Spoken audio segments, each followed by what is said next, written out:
Hello, friends of Skele Vader. Welcome to episode 7 of Toy Frenzy. Oz, how you doing? I'm doing great, man. I've had a fantastic day today. Some people may have seen my post earlier of my first attempt at some toy photography with the little Mega Construct set. I had my son over, so we built that together. And I want to thank Collecting Classics for sending that over to me. I want to give away on one of his live streams. So again, yeah, if anybody is not already following Collecting Classics, go check our man Ray out. Good friend of the channel. And yeah, he was doing a free giveaway, and that was one of the things that he did, and that showed up. And so when my son was over today, I was like, hey, instead of normal Legos, let's build this. And he was all about it. That's awesome. I've been out and about all day. I haven't even hardly checked Instagram. I just went on there to post a little something. Yeah, I'm really excited to see that now. And yes, for those of you who are not following Collecting Classics yet on YouTube or Instagram, please follow Ray. He's doing some really great stuff. His latest video is hilarious. Like it's really well done. So yeah, definitely check that stuff out. But welcome everybody. We got OZtradamus Toyz here. We've got Skele Vader here, and we have a special guest coming up here in just a few minutes. DUZMACHINES84, who is an acclaimed TMNT, Teenage Mutant Ninja Turtles customizer. We're really excited to have him. And let's say hello to some of the folks that are in the chat. We've got who we got here. We got Thanos Copter. Nice to see you as usual. See you, Thanos Copter. Good to see you. And Duchess of Darkness. Good to see you. Welcome back, Duchess. And we got Carol. Carol, hey, sis, how's it going? Thanks for coming. The Wizard of Oz sister right here. That's right. And we got Home Cineman. Welcome back. Good to see you. Awesome. Good to see you. Now, Home Cineman has been sending me some pictures of his custom figures and his diorama making. He's working on a Snake Mountain. Really cool stuff. I can't wait to get to that episode where we show what people have been making that listen and watch this show. We got Corey. Nice to see you again. Corey, glad to have you. Danny Phillips, welcome back. Good to see you. Excellent. Danny Phillips, good to see you. And the Prowler, good to see you, Prowler. Prowler, always glad to have you. Let's see. Oh, here we go. Carol, I remember this time. Yeah, we get it. I'm like halfway through on a Saturday when we do this, I'm like halfway through my Saturday. I'm like, oh, I got to make sure I get home. Oz and Duz and I were just talking about forgetfulness. The older we get, the more we forget. It was just me talking about how much I forget these days. So it happens. We understand. And we've got Jay Peregrine. Excellent, Jay. Good to see you. Good to see you again. And our acclaimed Patreon, GamerBud. Thanks for being here again. Again, folks, GamerBud still holds first and only Patreon. So if you're interested in becoming a Patreon of the Skele Vader channel and supporting what I do on my own and also what Oz and I do with this show, every little bit counts. So GamerBud, thanks so much. Thanks so much for doing that. And I'm still exploring special content for Patreon. So don't worry, something interesting is coming your way. Nice. That's great. And we got Project Piper Customs. That's cool. Hey, Project Piper Customs. Good to have you. Welcome. CRS is common the older you get. Yeah, absolutely. Sure is. Absolutely. Oh, there we go. Dethrone me and I'll throw Motu accessories at you all. Hey, all right, that's a challenge, folks. Okay, I'm gonna have to go ahead and sign up for Patreon now, like right this second, because I want all the Motu accessories. Okay, you heard it here, but Oz is gonna become a Patreon of the Skele Vader channel, and you're gonna have to throw those accessories his way. And Carol said, "Oh, I think she's saying she's going to drop some. Oh, she wants you to drop some cookies off next time. I get it. Right there above Gamer Bud was Corey said he swung through my sister's area on his way back from Oh, Colorado. I missed that. Yeah, that's cool. And Home says likes up. Yes, folks, do click the like button. Hit that thumbs up, people. Yeah, thumbs up. You know, and also click on the alerts so you can get notified of future episodes. But everyone who's here does that, I think, because you all show up, which is awesome. And GamerBud said, spoilers, they are cheap bootlegs. I'm okay with this. That does not disappoint me. Better. You all can't see this, but Duz is like grinning ear to ear right now down there in the green room. So we might even talk about bootlegs a little bit later on. We're gonna have to, just a little bit. So Oz, do you want to talk briefly about what you found this week? Because I know you found a couple of good things. Yeah, definitely. Well, currently the I can't really show off the jet sled right now because it's on display. However, if you stop by my IG, you can see that. And again, that was one of my weekly picks this week. It was awesome. Also, you would have seen earlier in this week while I was out, found in the wild, the Masterverse version 2 of Tila. There we go. It's not too bad with the glare from here. Beautiful. And then today, I just swung out and grabbed this guy. Been waiting for him to come in for a while now, especially since I've been seeing people get theirs. No, it's not the double pack. It's not the 2-pack, but it is beautiful and gorgeous. This guy is absolutely like he towers over the other Masterverse He-Men, which is pretty impressive because they're already big. And something else that was pointed out to me, you could just say that he is He-Man XL, and XL is the Roman numeral for 40. Oh, that's amazing. I don't know if it was fully intentional, but that works on so many levels, and I love it. Gamer Bud said, can't find her anywhere. Congrats on Tila. Yeah. Oh, thank you. Yeah, that was tough, man, because it's been really sparse here lately on new stuff coming in. Yeah. So. And Thanos Copter, I'm still waiting on my 2-pack. Yeah, me too, man. You guys should be getting it real soon. I've started to see people post pictures that they've been getting theirs in the mail. So cool. Yeah, I got the notification that that our Grizzlors are coming soon. So awesome. As soon as it comes to me, I'll mail yours off to you, Oz. I appreciate it. Oh man, that's gonna be so great. Hopefully we can talk about Grizzlor together. Maybe even schedule an opening together. So that'll be cool. Yeah, yeah. Now when I saw Tila in the store a couple weeks ago, they didn't even have her logged in, so the price was not registering. It's funny. Which barcode did you scan, if I ask? And the reason I had to get help from somebody. I'm an old man. I don't know what's going on. So when I was in the store and we took this up to checkout, they scanned the bottom barcode. We're all used to that bottom one, and it didn't come up with a price. Oh. The woman looked it up on the worker there that was about to punch in the price, looked it up online at Walmart.com. And you know how they have third-party sellers. Yeah, yeah. Somebody was selling it third-party for $32.99, and she almost started punching that price in. But we all know that's the price of the deluxe figures. Yeah, exactly. So I said, hold on a sec. This is not $32.99. The shelf tag said it was $21.97. It's funny. Scan this barcode, and it came up $21.97. There you go. Cool. So be aware if you're trying to find the price on it, try to scan the top barcode, which is weird because I thought it would be the same as the bottom one here. Apparently, it's two different ones because this one didn't come up with anything. That's weird. Anything at all. But this one came up with it. That's weird. It's so weird. It goes against like everything I've ever known, and I've got plenty of experience in retail. Ran my own store for 10 years. So that's so weird.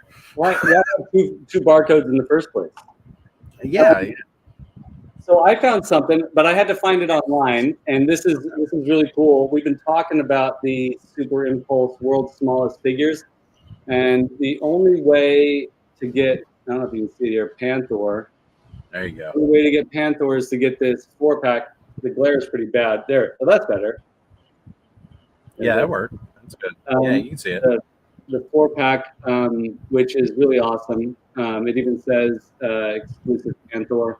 But yeah, I'm stoked to have Panther. I love Panther, and to have him be super small, tiny. And what's cool is that you can. I'm just going to do this real quick. I know we don't want to keep Robert waiting too long. I mean, it does. See, I did it. All right, we open up the package, and it has like you can pull them out. Oh, so it's like you can get each one out individually without having to destroy the packaging. That's nice. Yes. Which is cool, because I think with these,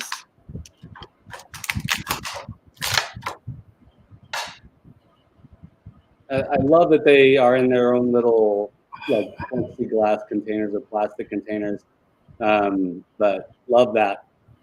I might take them out and have them on display, but yeah. I don't think anybody would blame you on a toy show for taking out your toys and playing with them mid-show. Yeah. Home Cineman, size matters, I suppose. In fact, in this case, small is better in some ways.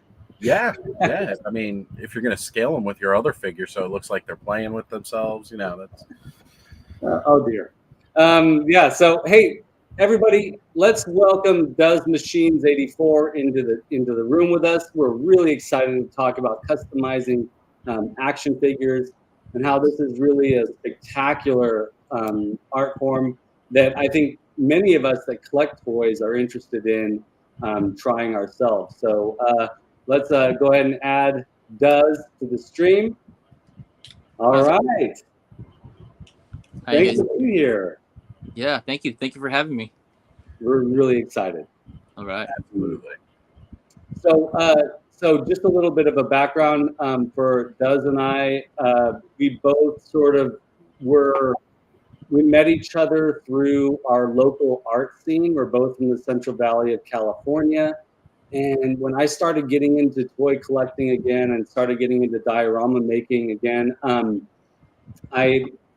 and I hadn't talked in a few years, and I sort of ran into him again online, and he was doing all this amazing stuff, and we had sort of meandered our way back into like this sort of separate like toy obsession universes. And how did that happen for you, Duz? How did you get into toys from making paintings and murals? So yeah, we've known each other for a while through the fine art scene here in Fresno, and yeah, it was just kind of out of being burnt out on like the fine art, the fine art gallery scene. I've been doing it for a while, nonstop since dropping out of college, pretty much. And I hadn't stopped, and I've never really stopped collecting toys like since I was a kid. Like I've had lapses where I like just get rid of everything or like give it all away or whatever, but I've never really stopped. Like I didn't have, you talk to every collector and they always have that blackout period where they're just like get rid of it all and then something brings them back in. What's up, Project Piper? How's it going, man? I never really went through that. One of the first dates I went on with my wife, we went to KB Toys and I bought like every single 2000, I think it was 2003 was at the time, like the Turtles were on, when that show came back on, and I bought every single one, and I asked her even then, like, what'd you think, and she was like, I thought it was just like a weird thing, but you'd like eventually, stop or whatever, or like it was just like whatever, kind of one of those, grab a couple figures, and now it's like, I started just getting really into right around the time the 2012 series came around. I started getting back into it, and that's about the time that, I worked really hard on all these shows. There was like one show that I had at Upper Playground, this gallery that they have locations all over the place, but it was the one in Portland. And I did that one, and I really just like poured like my heart and soul into that show. and it really wasn't like what I got back wasn't what not just like sales or anything like that, but just, you know, the response. Like you work so hard, and you know how that goes. Like, you know, Yeah. it's where you just kind of you pour everything into it, and you don't really get that back. And so I was just burnt out. I needed something, and I started. I've always been into repainting figures, like since I was a kid. From like Wizard magazine, they'd have that section where they did like customized, like that customizing area. And so I've always painted figures. You know, like since I was a kid, like I would paint these figures with like Galleria acrylic, which is like, if you're an artist, you know how thick that paint is. It's like it's horrible. It's like the worst paint you can possibly use to paint figures. So I would use that paint because my dad was a painter, so I would steal his paint and I would paint these little Toyz X-Men. And, you know, and it's still pretty, it's not as expensive as other paints, but, you know, I'm sure he like spent like all the like little extra money on that. And I was using these paints and like messing them all up, messing his brushes up and whatnot, and like painting these horrible, like globby, you know, Toyz X-Men, and trying my best, you know, and like Sharpie in the eyes, like all nasty, like the eyes, you know. So it was always something I've done. And at the time, like I started seeing, this kind of like resurgence, I guess, of people painting figures, or maybe it's just that I was starting to get interested in it. And like, you know how any algorithm works, like you look at one thing and now that's the thing that gets shown to you over and over. So I started seeing all these customizers like painting these figures, and I was starting to buy the 2012 line. And so I started painting figures, just started painting them, just kind of messing around with them, and, you know, doing like real amateur looking stuff, you know, and just kind of putting black washes on everything and wiping it off, and it looked real terrible. And then like trying it again, like trying it over and over. And then I just, you know, kept going at it.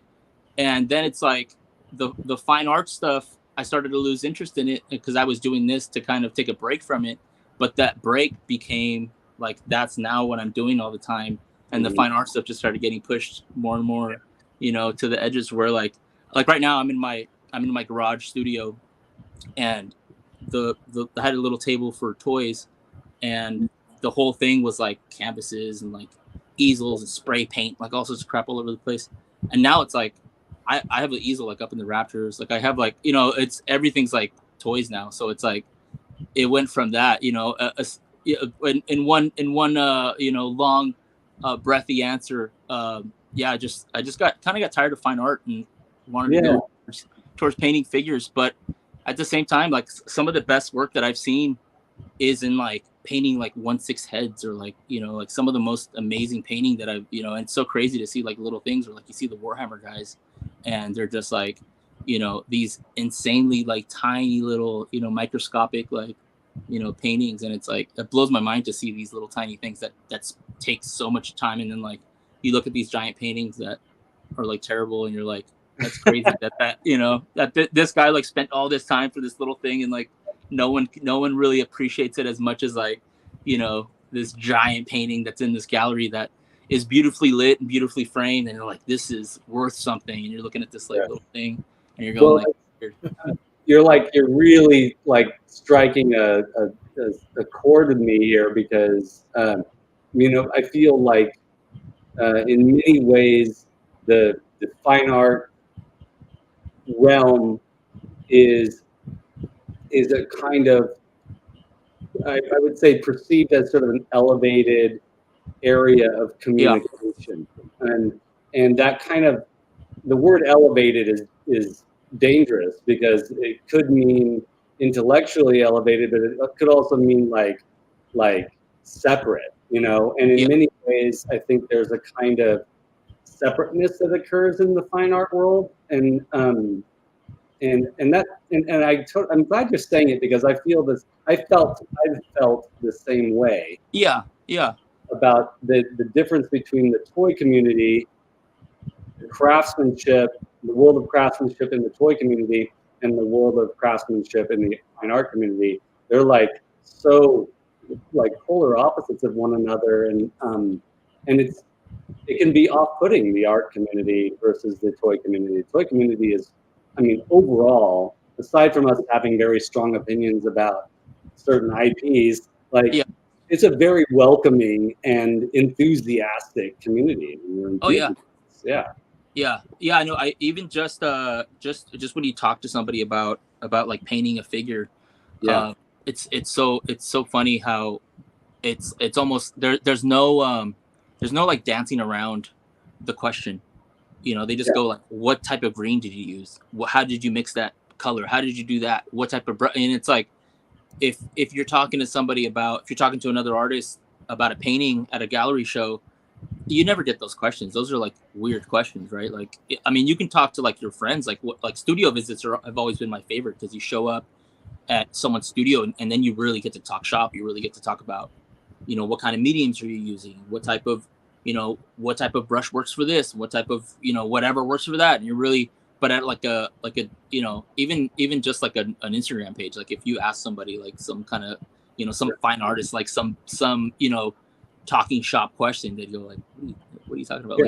Yeah. Like praise my painting, or like don't, like move on. Yeah. Like, you're supposed to like tell me like awesome job, and that's it, like keep going, you know. But like when I started posting, or when I created the Does Machines page, to separate, you know, what I was doing with the figures from like the fine art or my own like personal art type stuff, uh you know, it was funny because I get those questions. I'd get somebody asking me like, you know, everything about what type of brush I was using, to what, you know, if you could just use water to like dilute the paint, or like these kind of questions that I usually wouldn't get, and I would get excited about it and like give people like these giant responses, or like they DM me and I'd give them like, you know, 5 paragraphs of an answer of like what sealers to use, you know, like that kind of thing. And it's like, I get excited about that stuff. Like I love talking about material. Like it's just, you know, that's one of my favorite subjects, I guess, you know.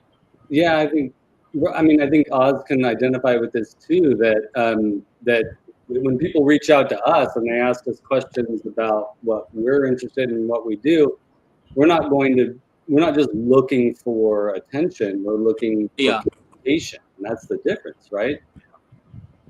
Yeah. Like, And I mean, that's something that's very, I mean, I know it's like, it's tough to say like genuine, because I don't want to say like this is more genuine than like, right. you know, but it kind of is, you know, it's kind of, there's like a little disingenuousness to like, yeah, it kind of is. There's this genuine quality to people who just like the action figures and want to talk about them, and also people who like collect them to like paint them like I do, you know. And you know, there is something that's a little more genuine about that, you know, about those interactions. I don't want to say the people, you know, I just the interactions, I guess, you know. Yeah, I agree. Oz, have you ever had experience with like the fine art world and versus the toy community? My experience into the fine art world was very, very short of what a bunch of jerks. Yeah. I mean, I don't know if it's like that everywhere, but here. No, it's like that. It's like that everywhere. It's like that everywhere. Yeah. So me being very down to earth and going around them, I was just like, all right, like I appreciate the body of work that I'm seeing. However, I can't stand these people. But, you know, I tend to be pretty standoffish for most people to begin with. So I just thought that was that. It's nice to really see that feeling is kind of mutual across the board. Versus when I get into these toy communities, and especially in the customs world, because I view a lot of the customs that I see as fine works of art. Oh yeah. And like you said, just that realism you get with people too.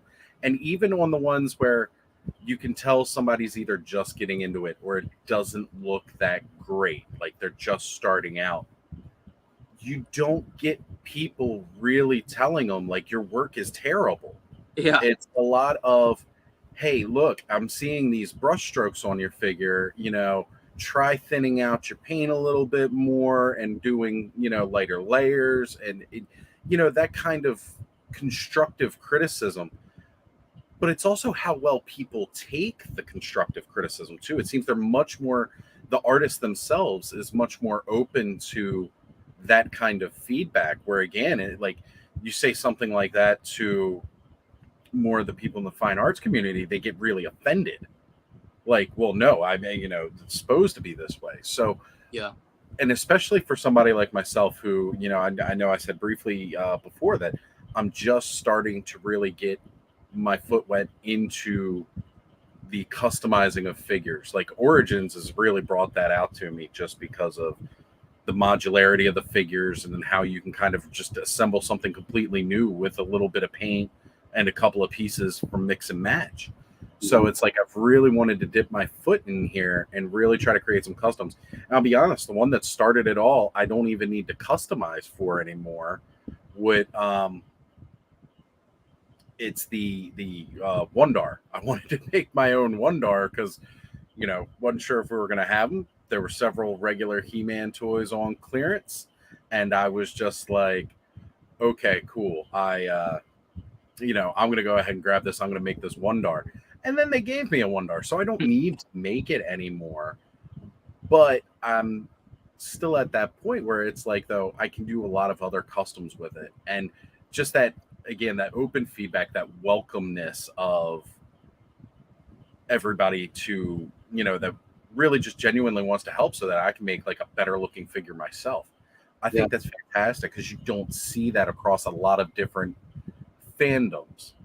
Yeah. But it seems almost universal across the board with toys, across fandoms. Like, you know, you yourself, you paint a lot of TMNT.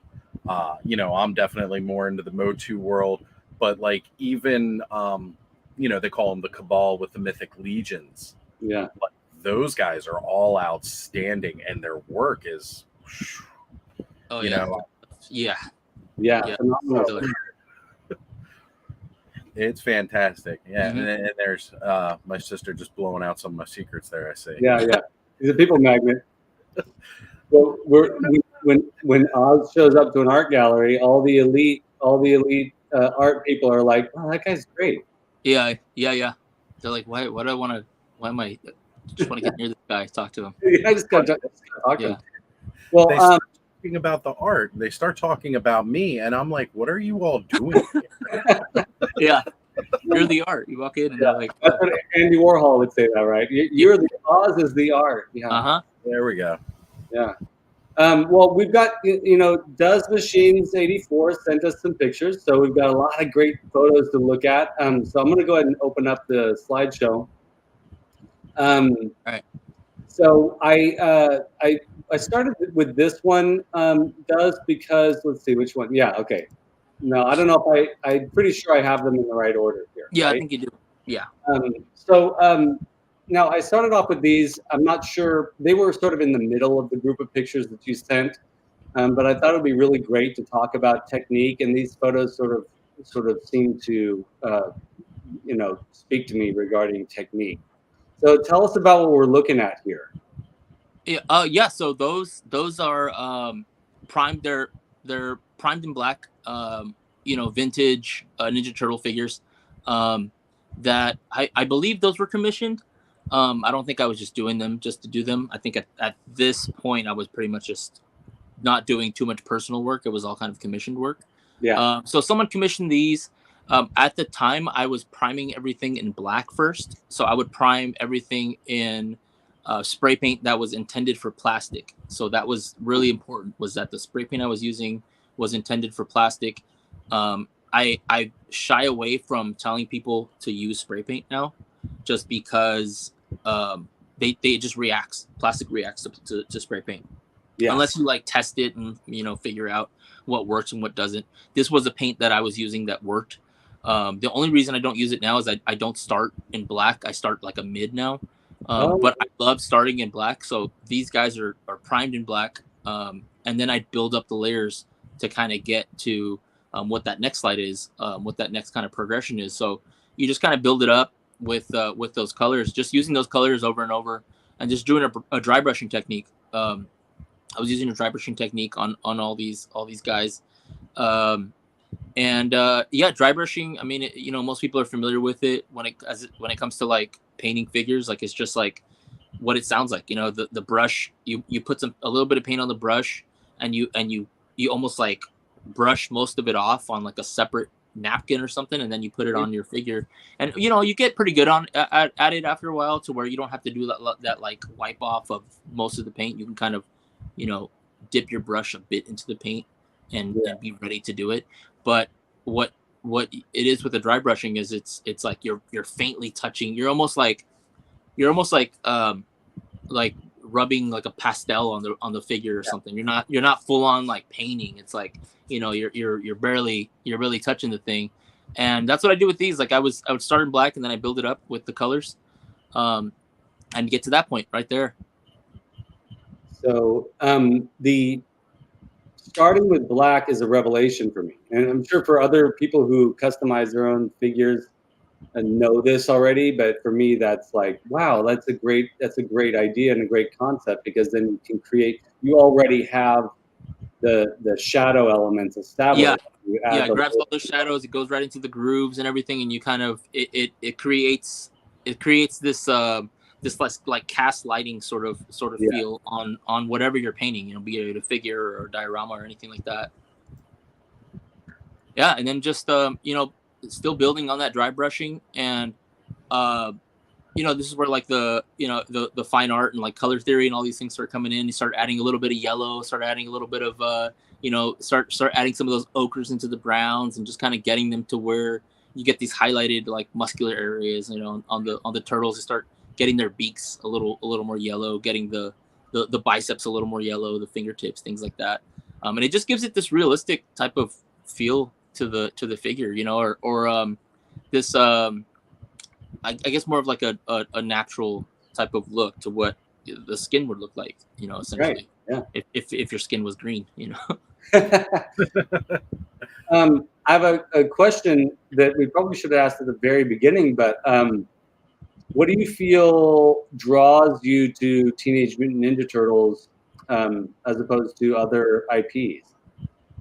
I grew up at just the right time for it. Like I was about 5 or 6 when the cartoon premiered, and so it was just like the perfect time for me, like to get to just, you know, get right into it and just be like completely, you know, just like, I guess, like sucked up by like, you know, by the turtledom, or by the whole like, you know, turtle mania that was going on at the time.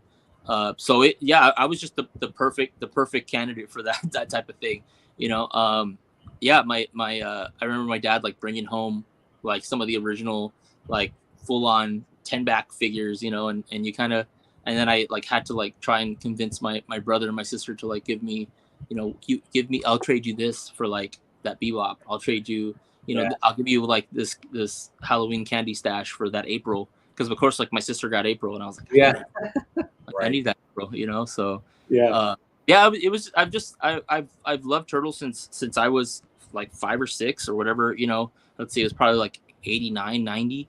So about that time when the figures started, I think they even came out in like, was it 88 or something? They started dropping. Right, so it was just perfect. I was the perfect age for it, you know. And I love Turtles probably until like X-Men started becoming a thing, you know, which I think a lot of people kind of dropped off at that point. And then I was like, I don't want these Turtles. I want like these cool, like I want like Wolverine, but I don't know why he's in a brown suit, but I'll take brown suit Wolverine. That's cool, you know, that kind of thing. So totally. How interesting. And this is just me reminiscing a little bit, but it was, for me, it was my older stepbrother had X-Men comics. So when I was really little, I would like leaf through those, and it was all about Wolverine. It was so cool. And that transitioned into Masters of the Universe and Star Wars for me. That was part of my growth. So it's interesting to hear your growth was, you know, really started with TMNT and then transitioned into Wolverine, which I think is cool.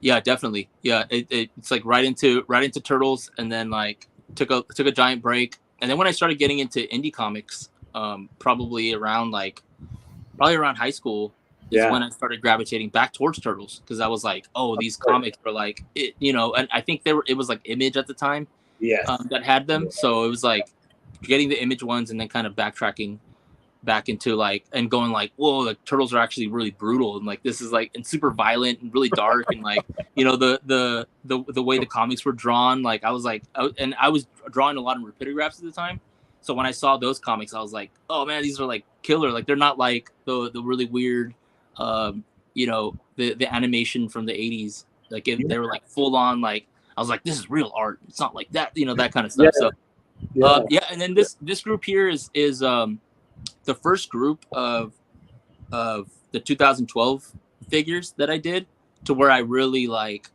started to hone in on my painting skills, like really applying fine art painting into these little miniature, you know, $8 figures. You know, like that kind of helped, was like getting rid of the fear of like ruining something, because you're like, these are like $8, and if I mess them up, I can just go back to like Target and grab another one off the peg and just like try again, you know, or whatever. But these are the first ones, and of course it's like, you know, as a fine artist, you're always going like, you know, is someone gonna buy this painting? Is someone gonna, you know, who's gonna buy this drawing? You know, will people like this drawing? Like, but you're, you know, you kind of in the middle of going like, you want to make something for yourself, but you're also kind of going like, will anybody buy this? You know, that kind of thing. So of course, like, you know, like any natural, you know, artist like trying to make a buck, I was like, I'm gonna put these on eBay and just see what happens. And they sold instantly, and I was like, oh man, that's crazy! Like that these would sell so quick. And it was like, it was on like off to the races. Like I was like painting all these figures and like doing all this stuff at the same time that I was just kind of having all this fun with it. Like to me, it was just so much fun that I just wanted to keep doing it. And that this is another one where, you know, the bottom left is like what you get in the store. The bottom right is a prototype that was shown, and then the top one is like my attempt at like, you know, painting this figure and making it look like I wanted it to look, you know, trying to take an inspiration from the prototype, but also kind of dirtying it up a little bit, being a little more gritty, adding a little more like black wash and whatnot, you know, making the teeth a little nastier. Yeah. That's what I love about your customs, is that you add a little bit of grit to it. You add a little bit of dirt to it. Like these characters have been rolling around and in the muck, you know, and then they emerge sort of looking more realistic. I mean, it's, you know, the classic, you know, what George Lucas said about what the way he wanted his universe to look was used. Yeah, that used futuristic look, like that awesome, like it's like it's these things that are so advanced, but they're just like, they look like crap, like they've been like buried under something, you know, for years. They've been roughed up, they've been damaged from real life, you know, and so when we buy these figures, the Origins, especially Masters of the Universe Origins, they, you know, they are missing, I feel, that kind of that grit. But you know, most toys produced for children are missing that additional element. And and it comes down to like it always comes down to cost. You know, it costs a little more to, you know, to add another paint application, or to give them a wash or anything like that. You know, it's really cool when you do find those figures that have just that little bit. Like I feel like the Black Series figures, like when they started, like had like really nice washes and whatnot to them, and that kind of started waning a little bit. They started to kind of bring it back, but you know, like the that face print technology, like when it's off, like looks so awful, or the eyes are like weird, you know. So it's like it's like a hit or miss type of thing, you know. But yeah, and then this one here is that's the stock figure right there on the left, and then my custom, of course, on the right. And this one was like, it was awful. Like everything about it was bad. It was like a pretty kind of a larger McDonald's toy, essentially. You know, like it had like a weird tongue action that like you press the tongue and it comes out, and then like the arms just like only moved a little bit, and then the legs were stationary. So I like cut the legs off, put some new feet on him, put some new arms on him with like, you know, he has like the elbow joint now, and then of course like closed the mouth and like sculpted over it. So it was like full on making it like a, you know, a figure that looked like the figure from the show. Because that show, I don't know if either of you are familiar with the 2012 show, but it was so like the animation. I love the animation. I know it was kind of a divide between fans on, you know, some people loved it. It's either like you loved it or you completely hated it. And I loved it. I loved how gritty it was. Everything kind of had like overspray on it a little bit, you know, and so I looked at this and going like, this doesn't look like, you know, anything that I'd want to, you know, I mean, obviously I bought it because I knew what I could do with it, but if I just saw that, I'd be like, you know, if as a kid going like, this is weird, like this doesn't look anything like what I want it to look like. Well, I don't want you to feel like you have to reveal your secrets here, but if you know, if I were watching this video, I'd be like, okay, well, how did he do the legs? How did he adjust the arms? How did he get rid of the tongue? So what did you use to replace those elements? And I don't mind revealing any secrets. That's completely like I'm open with all that stuff. Good. The you know, kind of cutting things away with the Dremel. Once I got a Dremel, like that was like a whole like that opened up all these doors to like being able to customize, being able to cut things down, being able to sand things down. So with that, it's like you cut those legs off and then you sand them down, but then you got these holes. So just using like epoxy clay or like I think I was at the time I was using like Milliput and that stuff. Like it works good, you know, but there is better stuff out there. But I was using Milliput and that works, you know, worked just fine. But going over it and then like sanding it smoothly so there's no like, you know, you can't tell like where you filled in or anything like that. Yeah. Those feet were from another figure from the line. So I put those feet in there and like I had to glue them. I had to figure out like a way to like get them in there so that they're not just glued and like the first time you touch it, like the feet fall off or anything like that. Like it was like full on like having to engineer, you know, some chunks of plastic in there so you can really like glue it and whatnot. Same thing with the arms. I left the actual like shoulder to probably where the elbow bends. And what I was doing at the time was they had like this really cool little line at the dollar store that had these really ugly little figures, but they had like working elbow joints and knee joints, and they were just small enough to where I could adhere them to these figures, and it worked just fine. Like I could put it in there because you know you get to like Marvel Legends figures and the elbow joints are just too big. Like you can't put them on these little tiny figures. You have to find smaller elbow joints.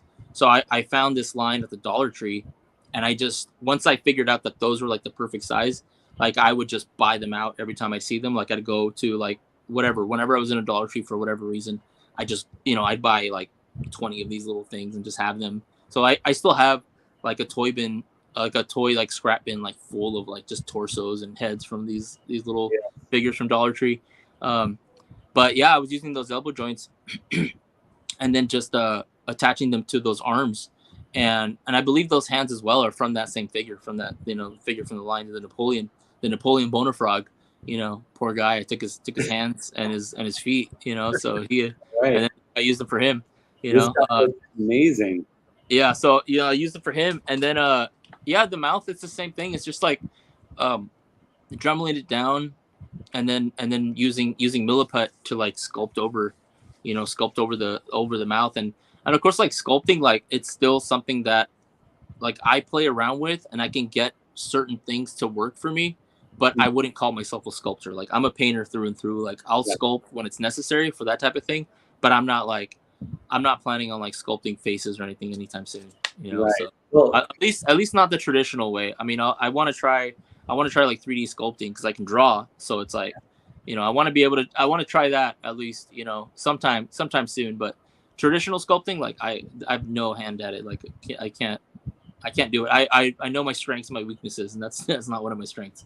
I think that's funny that you say that because you know, Oz and I are about to respond to you by saying, well, look at what you have here. You know, it's like, you know, it's very clear that you may not feel confident with that, as confident as you are with handling paint, but you made this work in a way that's incredibly successful, in my opinion. Yeah, thank you. Yeah, I completely agree with that. I mean, this looks phenomenal. So, you know, you definitely have talent in those areas. Like your other fine art skills do pay off in these areas. Definitely, you know, I mean, if you don't feel comfortable with it, I'm not going to tell you to put yourself out there and not do Yeah, it.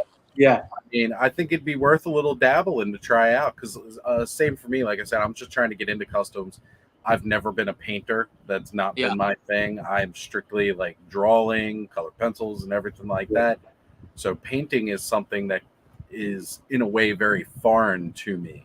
But I realize, like, you know, I want to try it out. I want to see if I can get it. And I mean, these look phenomenal. So your sculpting, you definitely couldn't even notice that you would remove parts from the original figure. It looked like you just added to them. Oh, thank you. Sorry, go ahead, Oz. Oh, I was just saying it looked phenomenal. So yeah, totally. Since we were talking about sculpting, you obviously did a little bit of that here. Can you tell us a bit about what happened with this guy? Awesome. It's a scene from the show. Like his long lost sister comes back and cuts his arm off, and so I wanted to add that on the figure, and I actually put like a little magnet in his arm so you could put his arm back on. So you can put like his old arm back on, and then if you want to have him like with his arm cut off, like you could take it off. Is it this one or no? Let's see. It's the same figure. I believe that might be like version 2. I think the other one. I think I ended up just making another one. And then this one actually I made this one, and then the voice actor like reached out to me, and he actually owns this one. So he owns this, and he owns another version of this figure of Tiger Claw. So it's pretty funny how that works. Like at the time, like Instagram was like still pretty in its infancy. So it was like you could interact with people, and you know it was, and you'd go like, oh, you're actually a person who does something. Like that's kind of because he reached out to me, and I'm like, that's funny, and then I was like, oh, that's you're actually Tiger Claw. That's pretty cool. Yeah, that's awesome. Thanos Copter said, yeah, that's super cool. Yeah. We've got let's say hi to a couple people that showed up. We got Brick Something showed up while we were chatting. Nice to see you, Brick Something. Brick Something, great to have you here. All right. And Collecting Classics showed up too. It looks like look, I made it. I was on the freeway. We mentioned you earlier, Ray. So thanks for showing up. It's awesome. Appreciate you having you here. So that's great, and that's great that the actor has this one. That's awesome. Yeah, he was actually one of my favorite characters from the show. So when Skelevader's bringing up the slide, and I could see that you did the customization with his arm removed, that's phenomenal. I mean, it's definitely not exactly how you would have seen it in a store. You know, no. Even with characters that we know lose limbs all the time, it's never, of course, like that really well done on the toy. This looks phenomenal. So then you're saying that you went ahead and put a magnet in it so you could reattach the arm. Yeah, you could reattach it. Yeah. Wow. I would never thought to do something like that with it. That is incredibly outstanding. Like, thank you. I think they did something. Too bad Mark Enright from Mortarheads isn't with us right now. I think they did something like that for Walrus Man, Ponda Baba, in one of the Black Series versions of him. Maybe that was the small one. I think you could remove his arm, but it was, they would have never gone this far to have a magnet in there and have a little bit of blood. A little bit of blood in there. A tiny bit of blood for whatever reason. That time it didn't cauterize. You know. We're not hot enough to cauterize wounds. Not yet. It hadn't heated up in a while. This is fun. This guy has great stuff. I'm excited to watch what I missed. Okay, cool. Well, thanks, Ray. Thanks, Ray, for being here. Appreciate it. So this is another earlier picture, I'm assuming. Yeah, this is, and that's actually those figures. Those are the ones that I would buy. That I had like a ton of them, and I would just cut their elbow joints off, and I think they had knee joints as well. But I would cut them off and I would add them to these figures. And that's actually one of the that's a figure that I had another one that I had sacrificed to customize that last one we looked at. That's awesome. Yeah. So, you know, then that's just kind of showed the process, because I had people asking me like how you splice in joints, and so, you know, it's pretty straight ahead. You know, you just kind of cut them off where you want to add those joints, and you know, just depending. You gotta work on the size and whatnot, because you don't want to have like arms that hang down to below your knees or anything. Like you still have to kind of work with how anatomically like how it would work. So you cut them off at the right part, and then I was using I was trying to find like little screws, so I would put like little tiny screws into the part that I cut off and into the part that I was attaching, like gluing them and then putting those tiny screws in. But also like I learned plenty of hard lessons, like putting the screw goes too far and you actually like ruin the joint, and then you try to bend it and you're like, oh, you already put the glue on, and you're like, oh, ruin this thing. Like I had that happen plenty of times. So it's like, if that happens while attempting this type of thing, it's like it happens. It's just kind of one of those lessons you have to learn. The Dollar Tree is a great place to find like fodder, and a lot of folks have been, and Ray from Collecting Classics has talked about it too, and he even has a video on his YouTube channel of the Final Faction figures. Oh yeah, which Dollar Tree's been coming out with, and those are awesome. And a lot of people are using those to customize. I've seen somebody repainting some of those figures as Masters of the Universe figures, which I think is pretty brilliant. But yeah, if it's affordable and you can use it, why not, right? Yeah, exactly. That Final Faction is crazy. There's whole like fan pages dedicated to those. Yeah, for sure. It's pretty nuts. And for a dollar store toy line, who would have ever thought that it would be what it really is right now? Like people are really seeking those toys. They are. Yeah, they are. There's like waves. People are looking for like certain. I'm like, when I came across some page where they were talking about it, and they were treating it just the same as like someone would treat like, the new Motu wave was out or something. They were like, wave wave 4 is out. Like it has these, and you're like going like, these are like Dollar Tree toys. It's pretty awesome. It's amazing. It's amazing. And it's funny because I just did this because Ray posted it. Ray and I were talking about, you were there, Oz. We were talking about the Rumbler, which is this vehicle that Final Faction came out with, and you can buy these attachments for the Rumbler. So last week I was like on my lunch break going to Dollar Tree looking for those parts. Can't find them anywhere. So Ray, I'm gonna hit you up for those parts as you promised. But yeah, Carol said I live at Dollar Tree. Yeah, Dollar Tree's fantastic. Yeah, Dollar Tree's awesome. I was obsessed with like putting LEDs and things for a while, and I go to the Dollar Tree and just like find like perfect, these little perfect battery compartments with like the perfect amount of like wiring and tiny LED that you could like stuff into like an action figure head or anything like that. Like, it's the best. It's the best place for it. See, Ray's chiming in. They have around 50 different units for just that toy line.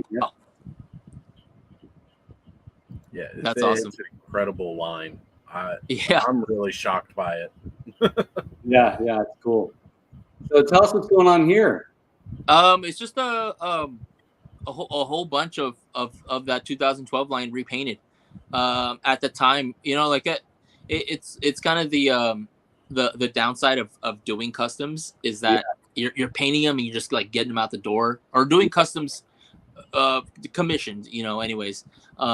You're painting them and you get them out the door, and you never really get that chance to like get like the full on, the shelf shot, and this was one of those times where I had a good chunk of them where I could like photograph them together and send them off. But even then, it's like I wasn't making the space to like photograph things properly. So this was probably a sheet of like printer paper like on in a little corner that I could like find where I could like put everything down and put like a lamp over it and take a photo really quick. Definitely not like paying any kind of respect to like all the hard work I put in. I like work hard and then like take up like a blown out table lamp photo really quick and you're totally. Like, off. I feel you, man. So Thanos Copter has a great question, and maybe this is a great spot for us to talk about this. What styles and brands of paint do you recommend for toys? Thanos Copter says, I've only ever painted one, and it wasn't a very smooth process. So we kind of talked a little bit about how getting that gloopy acrylic is not the best plan. So what do you use? What do you recommend? I use Citadel's Citadel paints, and I like them because they feel like almost like right in the middle of like what a craft paint, like an apple barrel would be, and like what like and what like Nova Color would be, like right in between that. But they don't have that thickness, but they do. I found, and maybe it's just me, maybe it's just like my garage. Like I'm in the valley, it's hot, and I'm in a garage. Like my paints dry up, like my Citadels tend to dry up, and I don't know if that happens to everyone or if it's just like, you know, they're in a 120-degree garage that's like, you know, trying not to bake them. But I love that they have pre-mixed colors that are just perfect for what I want, you know, what I want to use them for. Citadels are great. I've used like I think Vallejo is pretty nice. Like those paints tend to work, kind of craft not really craft, I guess, hobby paints, I guess you call hobby it. paints, you know, those type of hobby paints. But Citadel's been like the big one. They've been coming out with like dry brushing paints and like these types of like layer paint. Like they'll label them like what they're for. So they work great for that. What I love from them is their washes. They have like these little wash containers that are just perfect. I can't figure out what they make them out of. I know that they tend to react to alcohol. So there's some kind of like alcohol based whatever in those washes, but those work great. I use a lot of golden acrylic. Golden, what is it? It's the golden. It's a certain line that they make that it tends to flow a little better than regular acrylic. Like you don't really want to use, you know, off the shelf tube acrylic because it kind of gets a little too chunky. You know, the big thing that I found is mediums. Airbrush medium works great when you mix your paints. And that works with Citadel. It works with anything because they are essentially, you know, an acrylic without the color. So airbrush medium is just like, I swear by it. Like that's all I use. I don't use water to dilute my paints. I only use airbrush medium. Okay, that's good. Yeah. You hear that, people? Don't use water. Use airbrush medium. Yeah, don't use water. I mean, you can, but you're paying messy. attention. Yeah, whenever you know, I worked at an art store for years, and I always say that like working at that art store, I learned more about how paint works than I ever did in any art class or anything like that. Like I learned so much from just these reps who knew just like the molecular structure of these paints and how you can ruin them by adding water and all these types of things. And they'd tell me like, don't add water. You're breaking down the structure of it. You're ruining it. And from that, like I've just been using nothing but mediums to like break my paint down. Like I'll use airbrush medium. I also will use slow dry. Slow dry works great. Adding a little bit of slow dry to your paint, especially when it's dry out. You know, we're in California. It's completely, we haven't had rain in 40 years here. So it's like, you know, so it's dry. It's dry outside. And because the air is so dry, your paints, like they dry as well.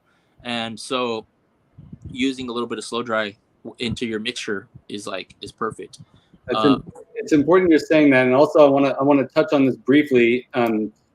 Carol said model paints, and I think traditional model paints are enamel, correct? So we're talking. That's an interesting question actually, because you know, I always hear that usually people who customize action figures or toys are using acrylics, like you're explaining.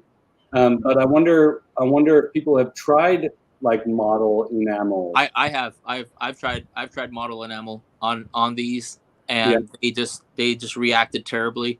Like it would be like sticky, like they'd be really sticky.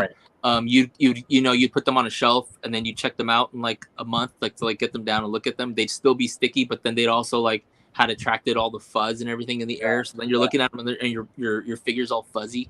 And then that might just be like the type of figure that I'm painting. Like you know, the type of plastics that are on like these turtle figures. They might be different. They might be different than other figures. It's like, it's always great to experiment. I know that's sometimes tough because you have like one shot at a figure and you don't want to ruin it in that, you know, when trying some kind of crazy technique on it. So you know, but I just avoid all type of model paints, which when I think of model paint, I think the same thing. I think of enamels, you know, so I tend to not kind of mess with enamels with these types of things. And as you mentioned earlier, you know, certain paints, non-water-based paints might have a reaction to the plastic. Yeah. You know, and you know, when you're model building like I do, and you're using styrofoam, and you're not coating that styrofoam appropriately, you have to be very careful about what kind of paints you apply to it. And similarly, I imagine a lot of plastics might react in negatively to some of these paints. Oh yeah, yeah. And then was it brick something? Yeah, brick something. Yeah. I use epoxy now. I mostly use epoxy when it comes to that, to sculpting bigger parts and kind of cover. I do a lot of like resin molds and things like that. And so with those, like, you tend to get little air bubbles and whatnot. And I'll usually just like get a whole bunch of them, you know, 20 of these individual items, and then they whatever has like little holes or little things that didn't pull, I'll use epoxy and kind of go through. I feel like epoxy is a little easier to work with than Milliput, where Milliput kind of reacted really weird to water when you try to smooth it out. Like if you just don't get it at just the right time, you can kind of like completely ruin something. And epoxy is like there's still a pretty long window where you can kind of mess with it. I've used green stuff. That stuff is like pretty, that stuff, if you can get it to work right, it's like it's gold. But if you don't get your mixture right, or you're not using it at the right time, it's the worst stuff you can possibly, like, it's so like sticky. Like you can, like I found like baby oil works really well with it. Like you can use like baby oil and like kind of get it to work. But that stuff is tough. It's pretty hard to work with if you've never worked with it before. It takes a while. It takes a while to get used to it for sure. But it catches all those tiny little details that you can't get with like epoxy, you know? Yeah, that's awesome. These are great tips, folks. So those of you who are you got to rewatch this video and Right. look, learning so much from this. Thanks. Awesome. Thank you, Brick Something. One thing I wanted to bring up, and that is actually why I kind of went off camera a bit here, because I've got my box of supplies not too far from me. Are you familiar with what is this, the War Games paint? Here, let me hold it this side more. Is that similar to I'm not too familiar with the War Games paint. I remember seeing it was something similar to Citadel, and okay. Yeah, because when I hear the War Games and I hear paint, I always think of like Warhammer, and like that's such a attached to like Citadel that yeah, I mean, if they're similar, you know, they should work. The only thing I found with like some of the like the I think it's like Vallejo paints, I believe it's those, they tend to like kind of separate. Yeah, and you have to really mix them to like get them to work properly. Where I found with like Citadels, that does happen with them as well. Like there's certain colors that happens with, to where you just have to mix them really well. That'd be my only concern. Like I'm like that jerk at the hobby store that's like shaking the crap out of them and like opening them and seeing like, because I've gotten like duds. Like you get some, you just buy them and you take them home and you open it and it's just like this brick of like, you know, like past due milk, like cottage cheese nastiness inside your paint pot, and you're going like, man, and they're not cheap. Like they're like $5. So you're like, I just spent $5 on this like brick of like, you know, nastiness. And now I can't do anything with it. So I'm paying $5 for these things, like shaking them and like or you know, getting them on my finger and like going like, hopefully they don't see that I got purple paint all over my hands and I'm buying purple, or you know, that kind of thing. Well, your customers are, you might see yourself as a jerk, or people working at the store might think of you as a jerk for doing that, but your customers certainly are thanking you for that. Yeah, exactly. Right. Yeah, they're paying good money. I'm gonna have to just take that bullet for everybody. That's awesome. Yes, you got to do that. Yeah. Collecting Plastic said, I hate that. I hate it when that happens. Stale bottles. Yep, absolutely. Yeah, it's the worst. It's the worst. And it's if you go to a shop that doesn't really have like a high turnaround on their paints, that tends to happen. Some of them don't trade their paint out. But if you go to a popular shop, you probably don't have to worry about that too much because they are getting fresher stock in, you know. But there is times like where you just get paint and it just reacts to the weather. Maybe it came from somewhere that was really cold and it gets here and it's just like, dries up, and it's like, you got to check it out. You definitely got to check it before you, just treat paints the same as like a figure in the store. Like when you're looking at it and going like, do the eyes line up? Does there like a weird scuff on the face? It's like, you got to do that with your paints. I mean, you're not going to buy. This is what a thing. A lot of collectors are frustrated that some of Hasbro's toys are not going to have the clear plastic windows. So you can buying, and I see it similarly. If you're buying art supplies or if you're buying shoes, you got to try it on. You got to know what you're getting. And similarly with toys, you got to see it. You got to see it from all different angles too, in order to feel like you're comfortable with spending that $8, $10, $20, $40 on something. Yeah, definitely. I mean, like pre-COVID, I was a little bit of a brush licker too. Like I'd go through and like lick the brush and be like, all right, that's good, kind of thing. Like looking around and going like, that kind of thing. So, pre-COVID, right? Yeah. It wasn't. You're gonna assuming that YouTube will still be around 20 years from now, and somebody runs across this video and they're like licking the brush. That seems so weird. Yeah, exactly. They're like, they're gonna be like, you used to go into stores. You used to go to stores? You used to actually walk into a place, a brush licker? You dare walk within a store. Yeah, you used to walk into a store? That's so crazy. So tell us about this guy. This one stood out to me for two reasons. Number one, I don't recognize him, and that could just be on me. But number two, the different size arms and the arm wings. Like, oh yeah, it's got like, the little like, gimpy arm. So amazing. It reminds me of something like a character from like Swamp Thing, a mutant that And then also the background too. The background looks like a diorama of some sort. So tell us what we're looking at here. So the figure it's from the 2012 line. It's a character that was kind of original. Like they called him Wingnut at one point, just as a joke. But then he turned out not to be Wingnut. He actually they named him Kirby Bat. So it was April's dad who got turned into a bat. Yeah, so he's got like a little like tuft of like red hair. Like there's a little bit of red hair. I don't know if you can see it in that photo, but yeah, it's just this this kind of half man, half bat type of creature.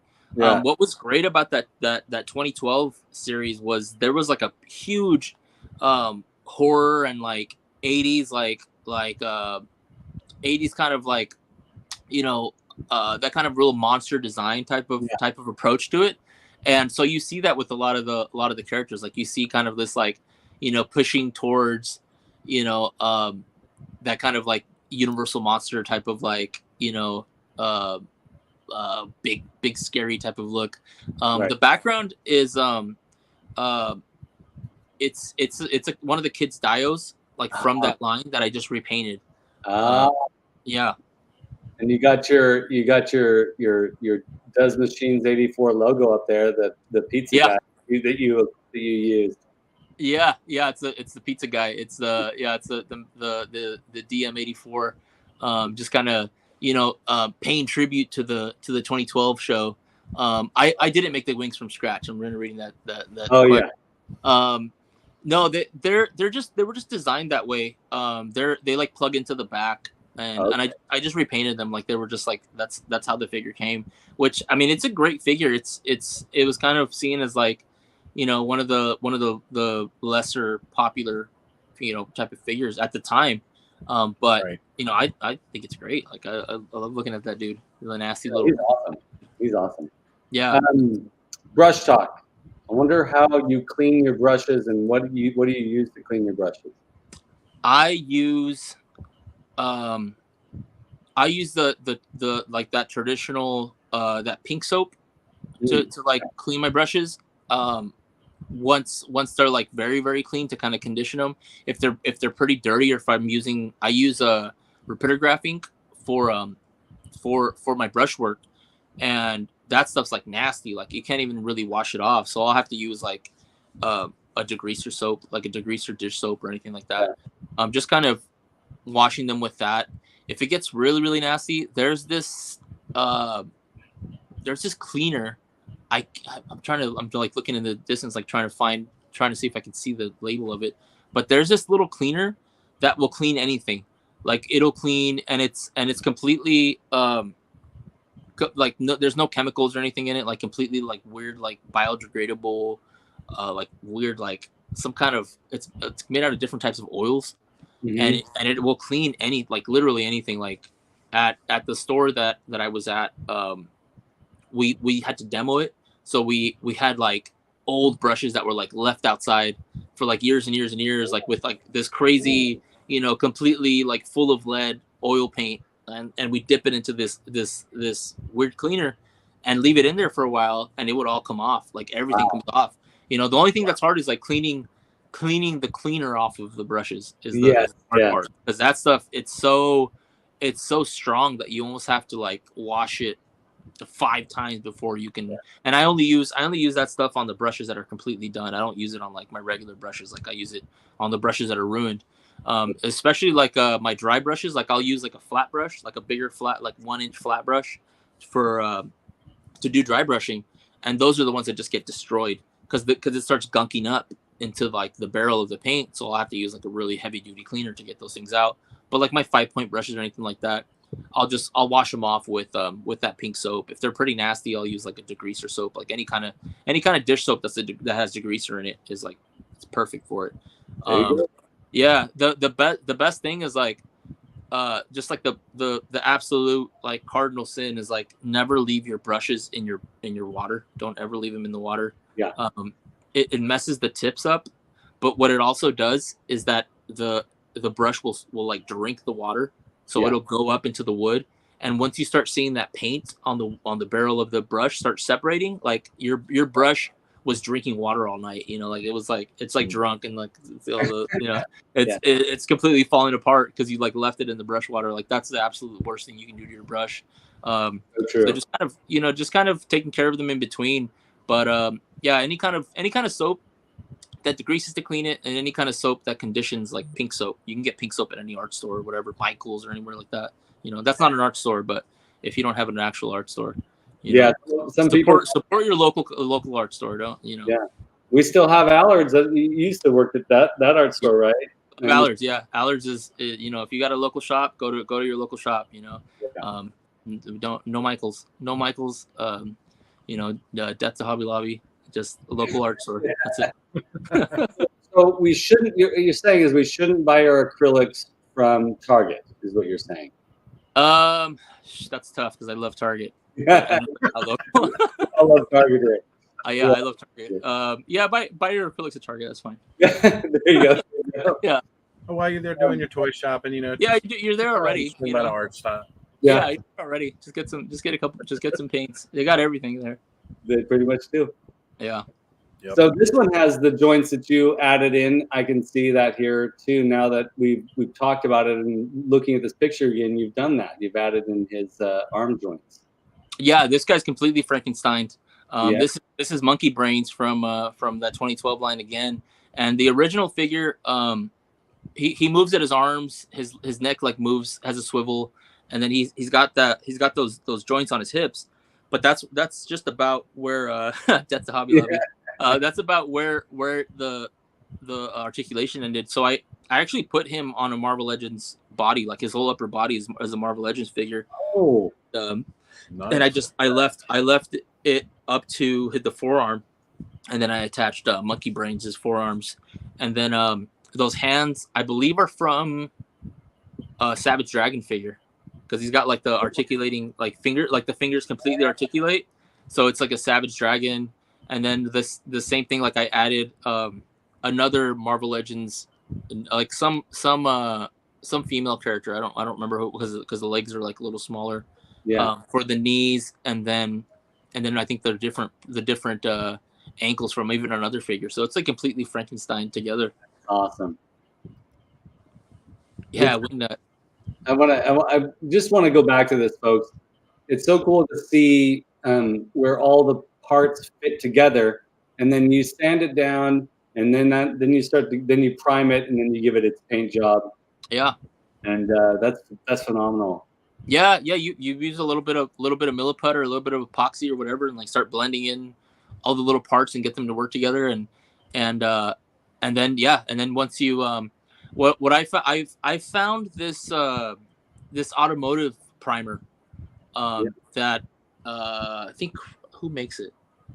I think Rust-Oleum makes it, but it's a sandable primer.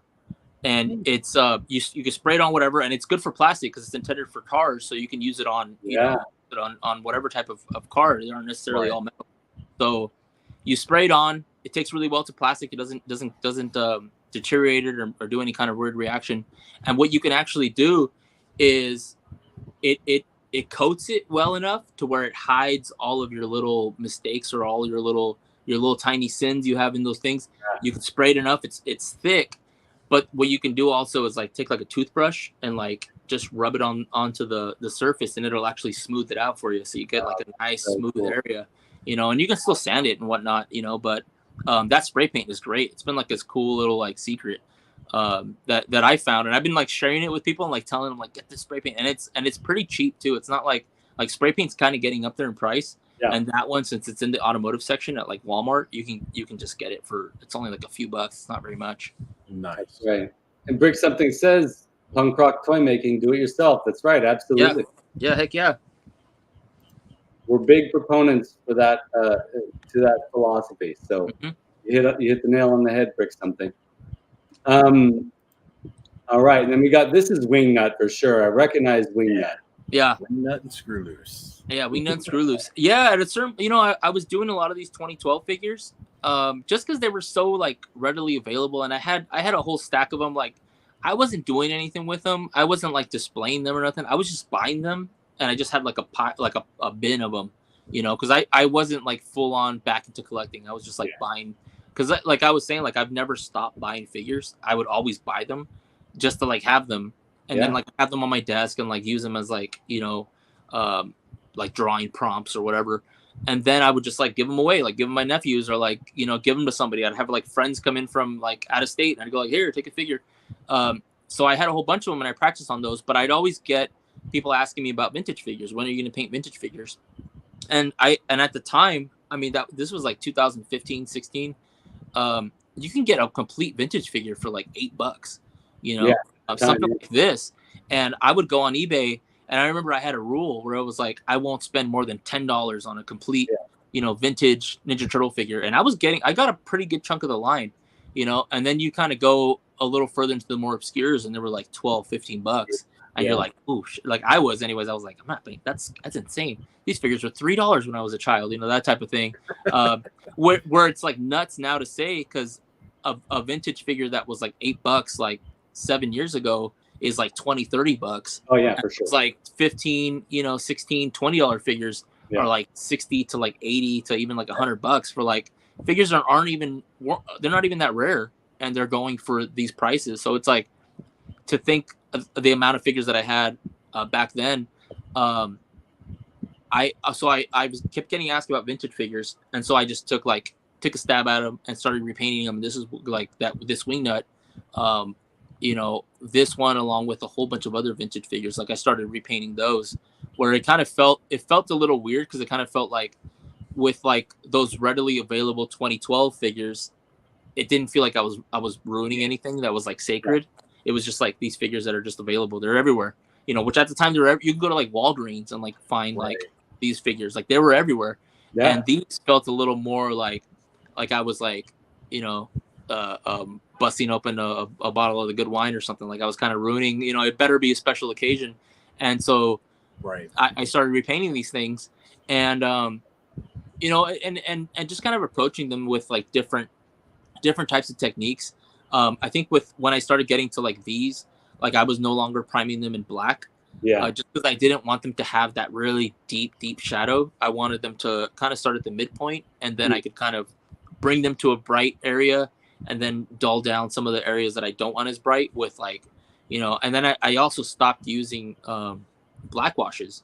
I was using very specific color washes. Like if I was using blues, I'd use a blue wash. If I was using greens, I'd use green wash. So it was everything started to kind of hit the muted to brights type of feel, where it wasn't as much like, you know, darks to mutes. It was like starting to kind of brighten everything up, you know. Now, with the especially with, I mean, some Masters of the Universe figures are like this, but especially I've noticed with Teenage Mutant Ninja Turtles vintage figures, some of the weapons, some of the parts start to get sticky over time. Yeah. Get a little bit melty over time. Like, how do you either stop that or work with that? I found that with a lot of those weapons, a really, really good washing is like, it goes a long way. I'll use like simple green, like a little bit of simple green degreaser, and like give them a really, really good scrub, to kind of get off any kind of that weird residue or any kind of bleed out or anything. Sometimes like the plastic will sweat. Yeah, exactly. It'll just like, it'll start getting like, I've really noticed with like the early 2000s, like McFarlane figures and even some of like the older NECA figures. Yes. They are like, they get so nasty. Like the plastic just sweat. Like I found these on card Mulder and Scully figures that I had, and I took them off the card, and they were just like the grossest. Like they were so nasty. Like it felt like they were like at the top of like a like, you know, I don't know if this is like too inside baseball, but they were like at your like a Mexican grandma's house with like all the oil falling on them like for 40 years. You know, like they felt so like nasty. Yeah. And I've kind of noticed that with some of the older figures, it's not as bad, but the weapons do tend to get really sticky. So degreasing them, a wash is like the best thing, like giving them a really good wash in some warm water. I was priming them with that same type of primer, like with the plastic type of spray paint primer. But I found with some of them that even after the wash, even after the spray paint, it would still bleed through. Like the nasty, like that weird, nasty sticky film would still bleed through. And so what I was doing is just going straight acrylic onto a lot of these things. Because the acrylic that I use, like the golden and like Nova Color, it's essentially what's inside like a spray paint anyways, you know? It's just not aerosol. It's just not aerosol based. So it's like you can just paint them. And another thing that I found was I'd paint them, and then I'd seal them with like any kind of Krylon sealer or any kind of there's a sealer called Dull Coat that Testors makes that I love that stuff, but it got harder and harder to find. So I'd use this Krylon UV matte spray that works really great, and it has a nice matte finish to it. So I'd spray that, but then I noticed that even if I did all that, I did all the steps, I followed everything properly. And I forgot a little bit of sanding with like a really fine type of sandpaper, just to kind of get rid of some of the gloss. So, but I do all those steps, and I still get some paint rub when I put the weapons in the hands or anything like that. So what I found was brushing on a little bit of super glue on the areas where it's going to get a little bit of rub, and even on, I wouldn't say coat the entire figure or the entire weapon, just because sometimes you get a little bit of bend, and spray paint tends to dry kind of hard. So if you bend it, it'll crack. But I would put just a little bit of that super glue, like on that. If he's holding a weapon, then I'd put it on the handle, or I put it on like little areas that we're gonna rub. So I was, super glue works great. And what I found is like, there's a super glue that another dollar store thing. The original super glue, right? That's the name of the super glue. It's yellow with a red cap. Yeah. And it's real watery. So it's not great for other things, but for like coating action figures, that super glue is amazing. Like I buy the whole peg. Like if I go to Dollar Tree and they have like a fresh stock of those bottles, I'll buy the whole thing. Like I'll come home with like 40 of those things.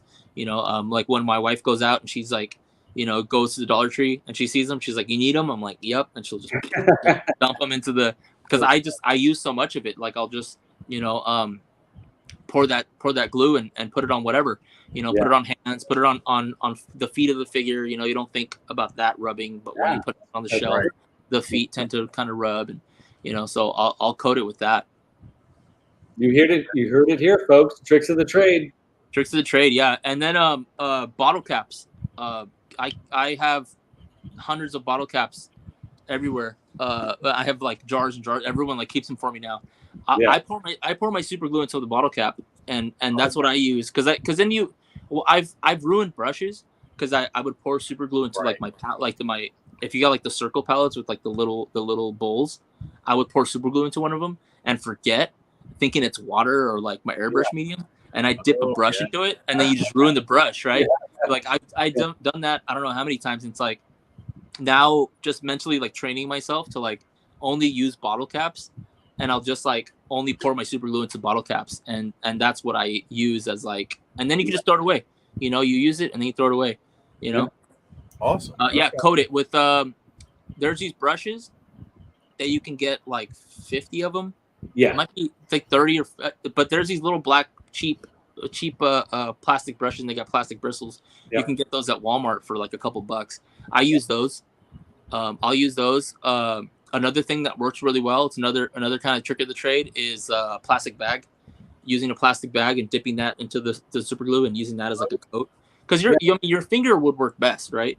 Like dipping your finger and then like rubbing it on. But you know, after a while, you're like, your fingers are super rough, and you're going like, oh man, I shouldn't have like used super. But I'll use plastic bags. Because I'll use gloves sometimes, but I found that sometimes the super glue will break down certain brands of gloves, and then you're using a black glove, and you're using that black glove to like rub it on something, and then all of a sudden that's like has a little tint of black, you know. So plastic bags, you keep those plastic bags around and use those to like rub on stuff, you know, rub on plastic. And it also helps with when you're sanding plastic down, you'll find that sometimes you sand it and it gets a little fuzzy and you can't get rid of that fuzz.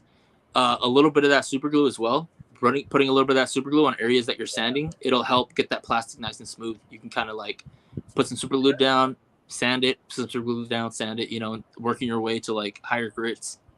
That's cool. Yeah. Ray said, I collect Hot Wheels and save the plastic car blister for paint trade. Yeah, awesome. Yeah.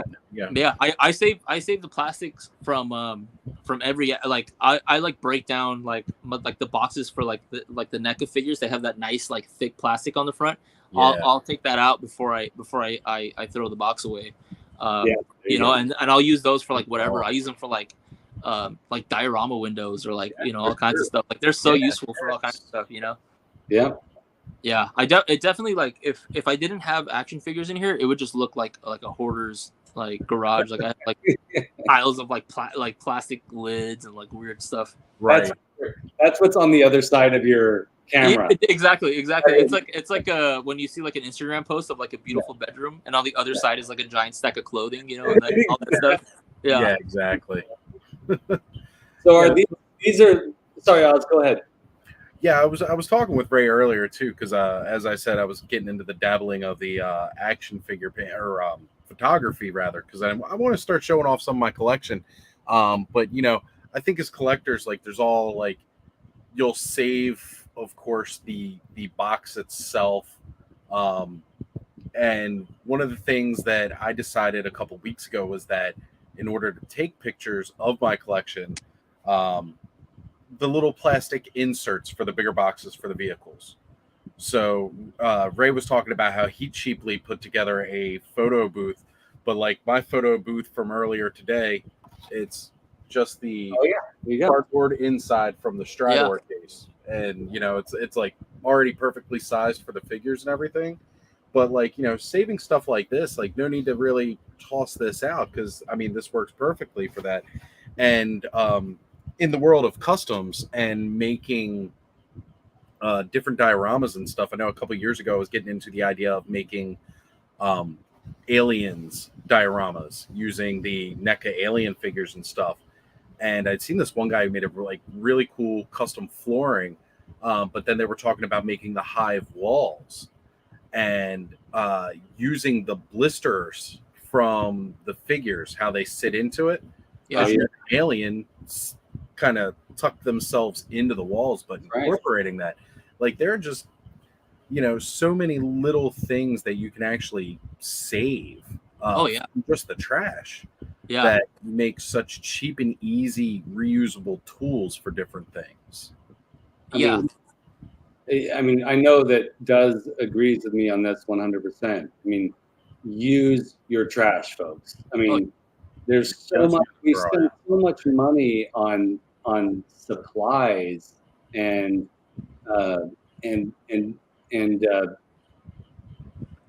so you know, use what you can find. Use what you can find.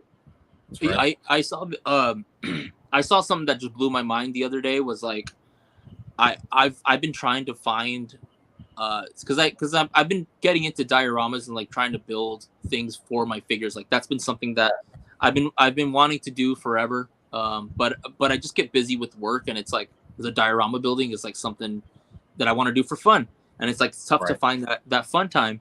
But I'm living, you know, just gathering supplies and all that kind of stuff.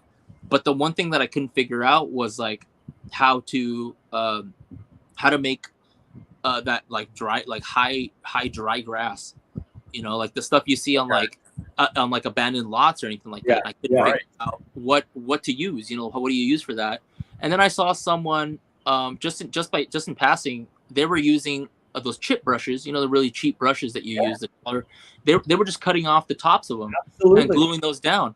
That's right. And I was like, it blew my mind. I was like, this is like I've got a million of those things. You know, they don't cost anything, and you can probably find some like, you know, high end hobby grass for like $20-$30, or you can just use like an old brush and it would like work, you know, just as well. Right.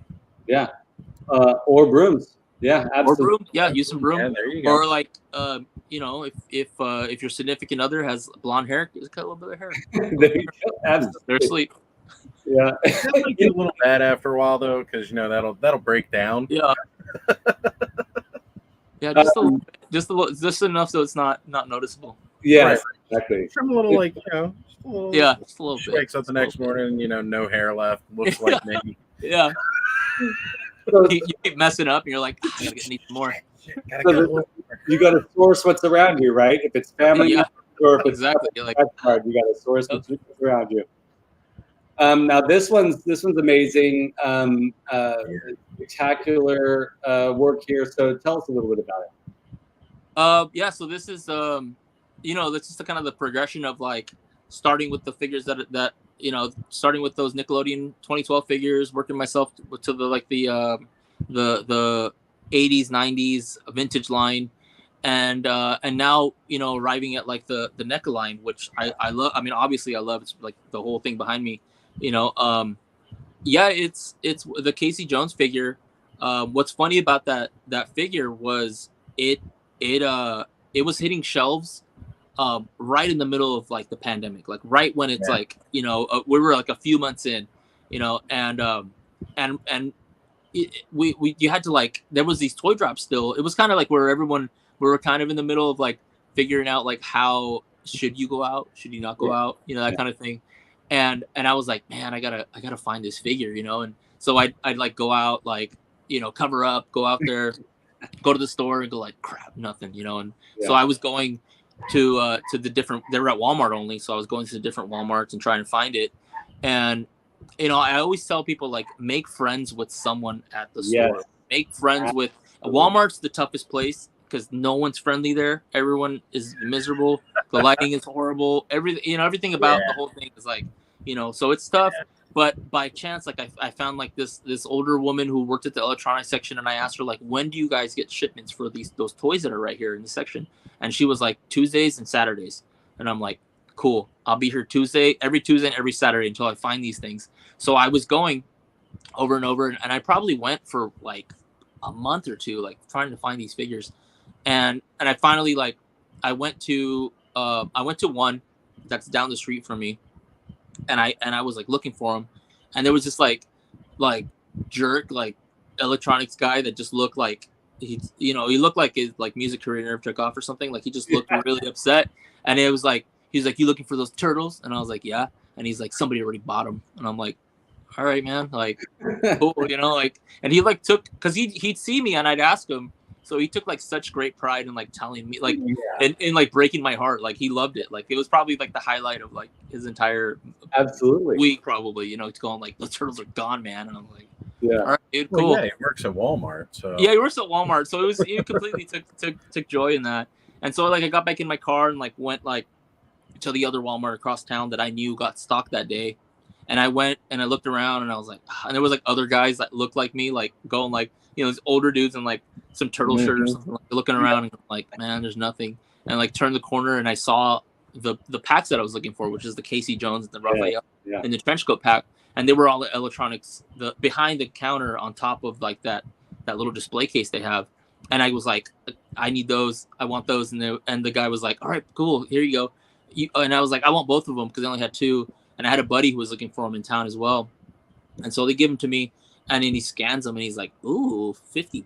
These are expensive. And I was like, yeah, they're pretty pricey because, you know, they are. The packs are like $50 a piece because there are two figures in there. I think they're even more now, actually. But I got those and I couldn't resist. Like there was a rumor that the actor's face was under the mask. Oh yeah. And I couldn't resist. I had to like, I was like, I'm gonna ruin this figure, this sought after figure that everybody wants. That as far as I knew, like no one, and even my state had like found yet. Like no, and I was like, I got to do it. And I heated it up. It wouldn't come off. Heated it up, wouldn't come off. Finally, like I even like tore it a little bit. Like when I took it off, and there it was. Like his face was under there. And I like posted a picture of like my hand holding it, like on my own account. Was like, check it out. Like the face is under there, and that photo got like passed around everywhere. And it's where I like realized that either I need to like manicure my fingernails or like wear gloves all the time because it was like my finger was like so nasty. Like I've been doing like yard work, so I had like dirt under my nail. Like my like cuticles were all rough. Like and it's like a close up of my hand that's like getting passed around all these like Ninja Turtle forums and things. I'm going like the face is under there, but you know, all that just to say that, you know, I have these figures without them, and of course like I casted the head because I wanted to have multiples to paint. So I actually the face under that mask is like fully painted. Like I fully painted the entire face with like the proper shading and everything, and like put blood on like his there's blood in his nose, there's blood like coming out of his, like he's got a black eye, like you can kind of see a little bit of purple. I like looked up all these references to like how like a black eye would like look with like the different purples and burgundies and things like that, and then I put a mask right over the top of it. Yes, in honor of what they did for the fans, right? Like, yeah, right. Cover up the face. Cover that face up. I had to pay tribute to NECA. Like they covered the face. I'm gonna do it too. Right. Imagine paying all that money in likeness rights just so you can cover it with a mask. Yeah, well, at the time they didn't have the rights. They didn't have the rights. Yeah, that's why they're so tight. They didn't have the likeness rights yet, but they sculpted the face just in case, you know. And then they didn't get the rights, and they were like, "Oh," so there was like holes in the face to where it was glued down. Like they did not want this mask coming off, but I had to do it. I had to take it off. I had to see if it was under there. Awesome. That is awesome. I saw someone say that's why I wear gloves in my videos. That's something said that. Yeah.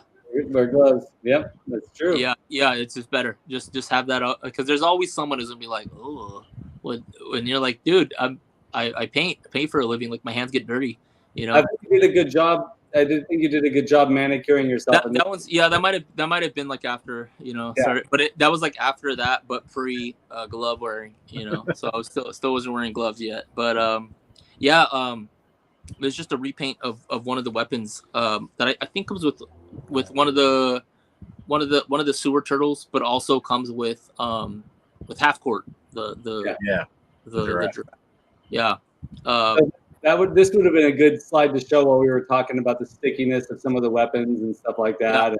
How do you deal with that? So yeah. Oh, this is great. Heck yeah. Yeah. Zebra print for half. That zebra, that zebra print. I redid that zebra print, so that's like all hand painted, and I had like a blast with it. Like I love doing that type of really like fine line work, and then like cleaning it up with another like what they call in sign painting, like chopping those lines, and even in graffiti, it's like chopping lines up, you know, so that you get those real crisp lines.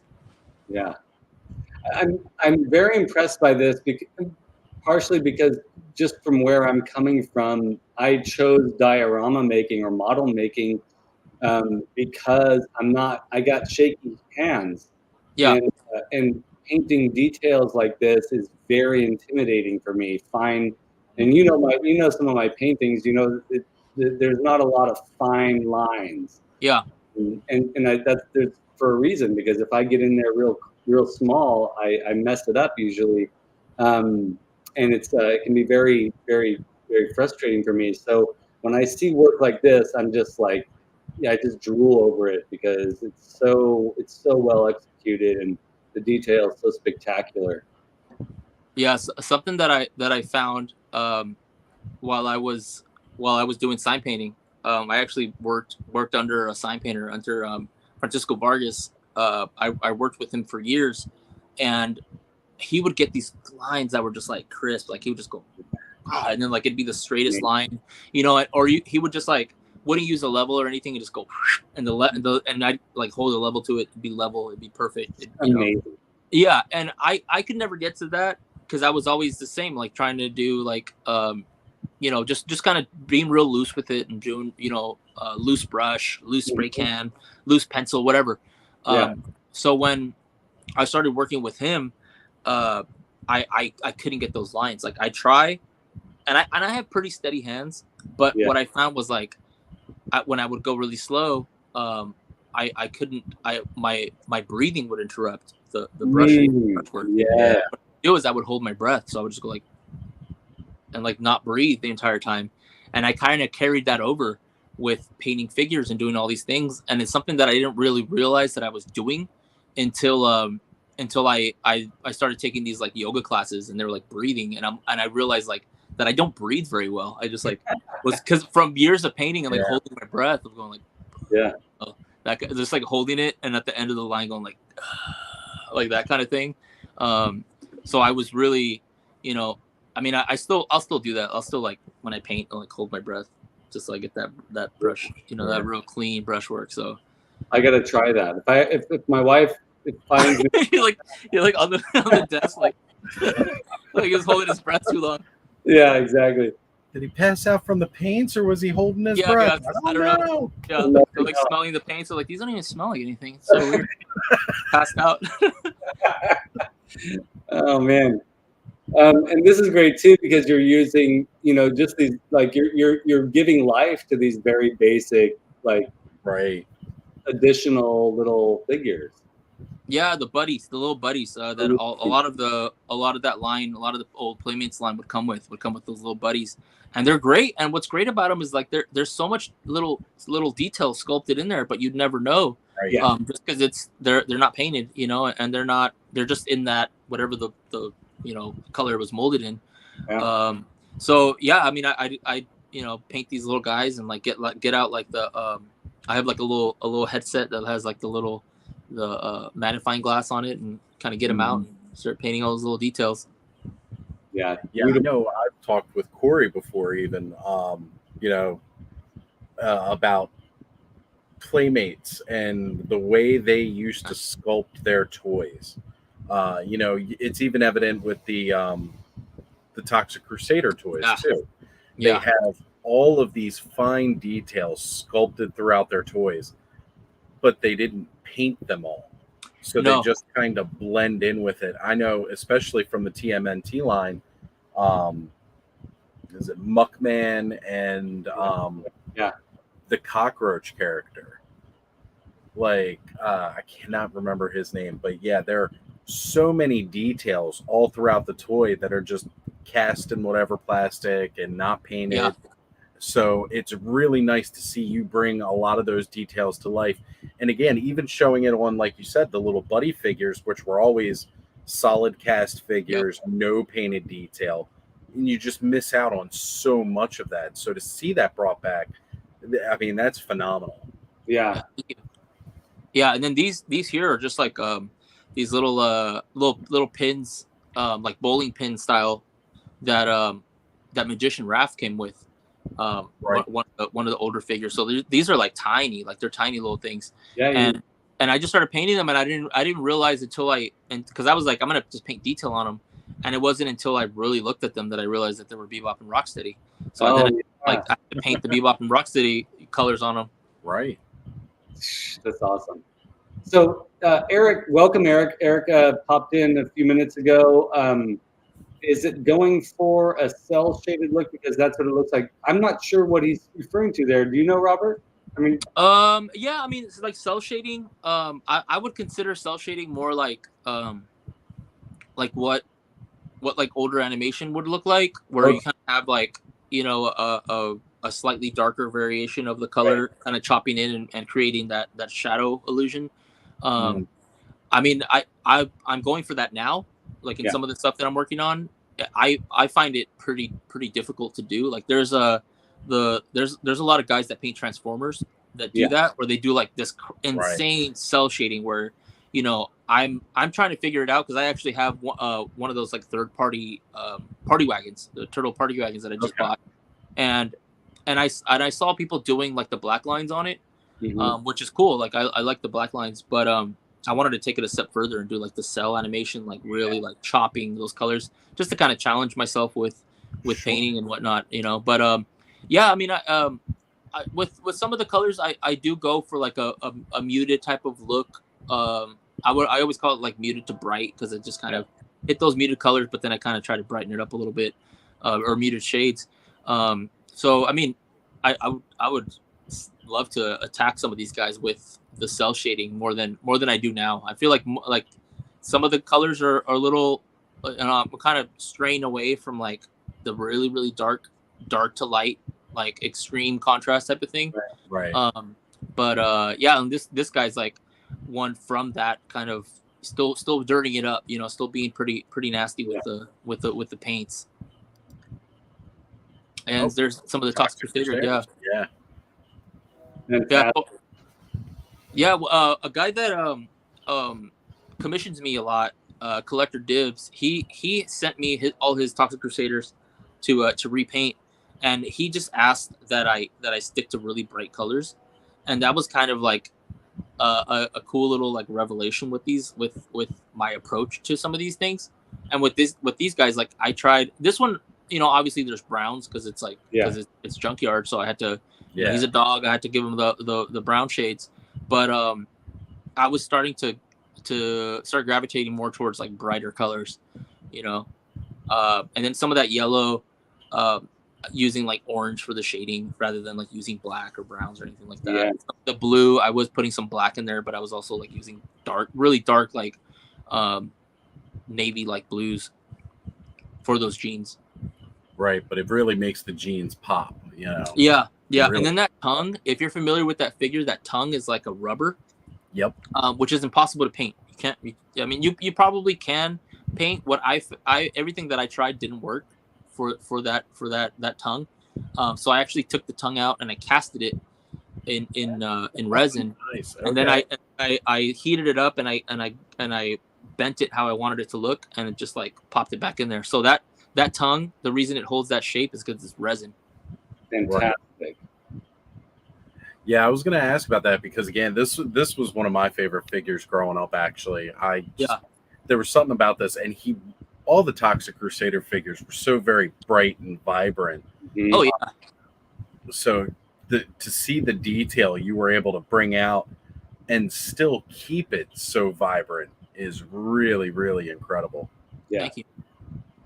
I love the Toxic Crusaders line. I mean, not only for the figures themselves, but because of what it represents. I mean, Trauma Films. I was a huge fan of Trauma Films.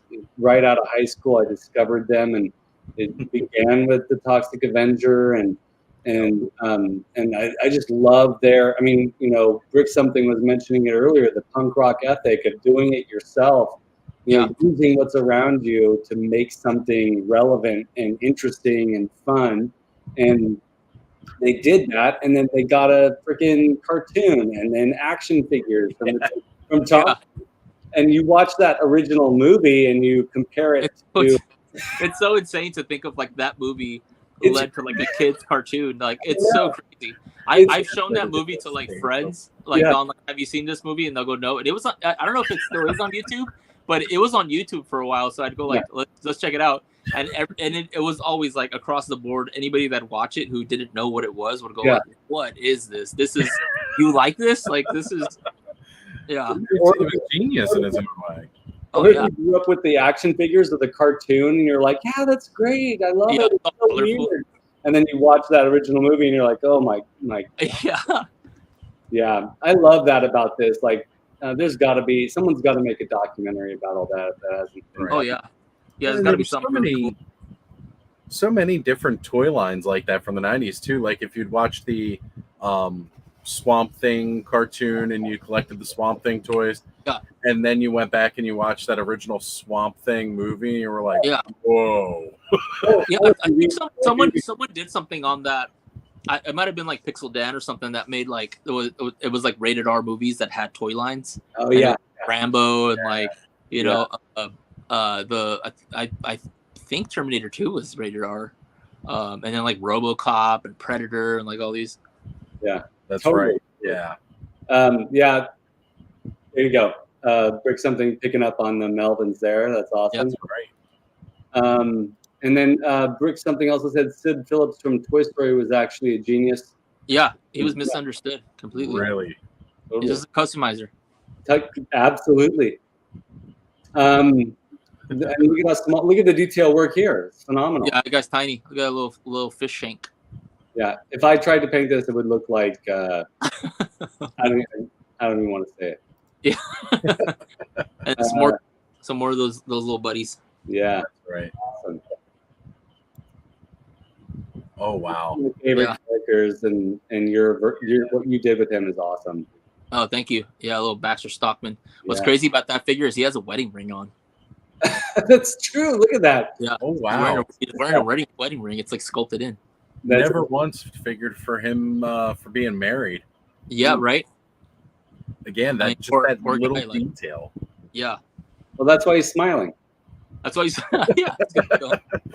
Nobody who's married smiles. What are you talking about? Oh yeah, true. And this one's great too. Oh yeah. Little vintage Wolfman Leo. Fantastic. So funny. I was watching was it Toy Anxiety this week, and they were talking about the Universal Turtles crossover. Oh yeah. Do a segment on their show, the sad comments. And you saw that? Yeah, but someone was like, "How dare they soil this with these like?" They're like, "Are they out of ideas?" type of thing, and it's like they've collaborated. Like I don't know how many times. It's just so funny to think of like Universal Monsters line. Like they've always crossed over with things. Yeah, and it was like 93 or 94, I think, was the first time they did a crossover, because they've definitely done it several times, because like all the turtles have been different monsters and whatnot. Yeah. And like this guy was just so offended that he was. He was really offended. He was like, "How dare you? Like, have you never seen a turtle before, ever?" Yeah. Or like, are you familiar with like how many times the Universal Monsters line has been used with like all kinds of things? Like, Oh yeah. Yeah, it's not exactly like the most sacred property. Like it's definitely over and over. Not even close. Yeah, I love those new Universal Monsters influenced NECA turtles. Oh yeah. Oh, they are some of the most beautiful toys I've ever seen. Mm-hmm. Yeah, I've yet to like repaint those. Like I want to just kind of add little details, like some of the eyes, make some of the eyes a little more realistic, like add some like a little more grime in some of those like some of the like little open wounds they have and whatnot. For sure. Yeah. Now are these NECA? Because that Shredder's NECA. Okay. The splinters are customized versions of Playmates figures from the movie, from the 2007 movie. Okay. Yeah. I was starting to like when I kind of have these crossover type of like skills that I had from, I guess, like my past life as like a studio artist turned into a toy customizer. Yeah. So with those flags or banners, I was you know, they're just dowels that I use for the back that put them together, and then like putting a bunch of twine so that it kind of holds together. Like they're glued, but then I put twine, paint those, make them look really nasty. But what I was doing was I was screen printing those little logos on there. I just wanted to like do some kind of like screen printing into something, and those were just, you know, I had seen like a Usagi Yojimbo statue that had like a flag, but it wasn't like a fabric flag, like it was sculpted. But I was like, oh man, really cool to see like sculpt like soft goods type of banner with that screen print on it. So yeah, that's what that came from. Collecting. Hey, thank you. Yeah. Good stuff. Great stuff.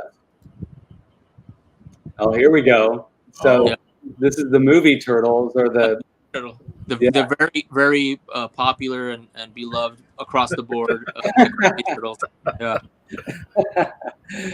Well, you definitely improved on that here. Yeah. Yeah. On the right is like the stock turtle you get from the store, and somebody had commissioned me to try and make it as close as I could to this statue that was out at the time. So I got rid of the articulation and you know, I cut the limbs apart, bent them a certain way, sculpted those areas where, you know, I mean, if you cut the thing apart and you put it back together, there's going to be gaps and whatnot. So I just sculpt over it, and get it permanently posed and then repainted. So cool. That is nuts. Wow. I'm blown away. Yeah, some more vintage repaints. Here's another vintage, yeah. Look at the toes on those boots, folks. Yeah, look at that. Yeah. I still haven't watched these movies, the newer ones. Just wait for whatever the new one is coming out. I agree. What I like to tell people when they have a situation like that, where there's something that you've heard of that was so bad, it's like so universally hated, and you're pondering whether you should actually spend time to watch it or not, just remember, you cannot refund time. Waste an hour and 40 minutes on that movie, you cannot get that time in your life back. Yeah. Which, you know, it's funny. I've been watching. I got like a Shudder subscription. Yeah. And because there was all these like really obscure 70s and 80s horror movies that I wanted to check out, and I saw them on there, and I was like, man, I should just get this subscription. And since I've gotten it, like that's all I watch is like just the worst like B and C movie type of like you know, lower level, and I love them all. They're all amazing. Like they're so great. The soundtracks are great. Like everything about it. Oh yeah, fantastic. And I think about that, like I almost feel like when something's really bad, and you've heard that it's really bad, it tends to kind of, you watch it and you're like, you know, like you hear it all the time, right? Where people are like, oh, it's not as bad as I heard, you know, or it's not as bad as I thought. Like that might happen with the Michael Bay movies. Like you might watch them and go like, well, it wasn't too bad, you know. Like there are scenes, there are like key takeaways. Like I do love those costume choices for the Turtles in that first one. I know like people hate that, but they had like shoes sewn together for their feet. Like they had like two shoes sewn together. Like the design in that is genius. Like if you're a giant mutant turtle and you need shoes, you can't just find regular shoes. Like you would sew two shoes together. Like that type of detail like really kind of sold me on the design. The movies, you know, obviously not that great, but I kind of find like the opposite. Like when someone tells you something's really good and you watch it, you're usually like, that wasn't that good. Like, yeah, exactly. Yeah. I needed to see Krang on film. Yeah. You know, because you know, when the second Teenage Mutant Ninja Turtles movie came out, Secret of the Ooze, and I'd heard a rumor that Krang was going to be in it, but then was taken out, and then ends up just being sort of on a slab in the lab. Yeah. Do you remember that scene? There's a Krang. I've heard that that Professor Perry was supposed to be a neutron, more like a good Krang, you know, and that there was going to be a big reveal at the end where he, like, you know, you saw under his jacket and there was like a neutron over there, you know. So yeah, there are those there are those, and then they also changed, you know, like the TCRI is like, you know, they changed it to TGRI, but it was supposed to be, you know, TCRI, which is a little more like cosmic type of thing. Like you start dealing with like weird, like interdimensional type of thing, and they just got rid of that. They're like, we can't. Yeah. Like we have mutants. Like we can't. Let's not make it weird. You know. Yeah, this movie's based in reality. You they're can't like, come be on, having interdimensional crossovers. Like, grow up, be real. These are mutants. There's a reason these are mutants. They're not. It has nothing to do with space. So, speaking of mutants, man, it would be really great to have a Toxie TMNT crossover, and this just, you know, maybe we'll see that someday. Yeah, someday, right? Yeah, maybe. You never know. Yeah, there's a couple companies that are. I know Super 7 took a crack at remaking some of these figures, you know, and they're like bigger like 7-inch type of, you know, redoing those. But I think it's Trick or Treat Studios. I don't know what someone is remaking the vintage line. Oh, but like slightly modified, so it's not exactly the vintage line, but they're essentially like redoing the vintage line. Wow. And who knows, you know, it's like anything, like when you've been around like toy announcements and these types of things, as long as as long as we have, it's like you see these announcements and you get excited about them, and some of them don't pan out. So I'm trying not to like get too excited, you know, about this possibly happening. It's like you might never hear about it again, and you're like, man, that sucks. I hope Sip off your Toxic Crusader collection, and then you're like, you never get to get them back. I'm always digging through the bins looking for these, and I've never run across any yet. Yeah, these are great. So hard to come by. Yeah, maybe. Yeah, I know.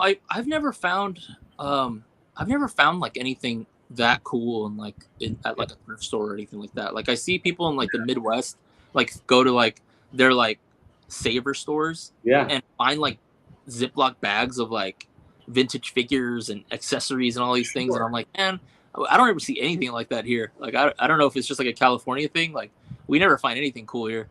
There's just too many people buying and reselling on eBay in California. Yeah, there's too many people who are like hip to it. They're like hip to the hustle. That's what it is. We're both, you know, or all of us are coastal, you know. You guys are on the West Coast. I'm on the East Coast. It's like you got to get more to that Midwest, you know, center of the United States, where it's a little less densely populated than where we're at. Because that's where you're really finding the stuff. But yeah, I never see, like, unless you're going to a toy show, you just really don't find those.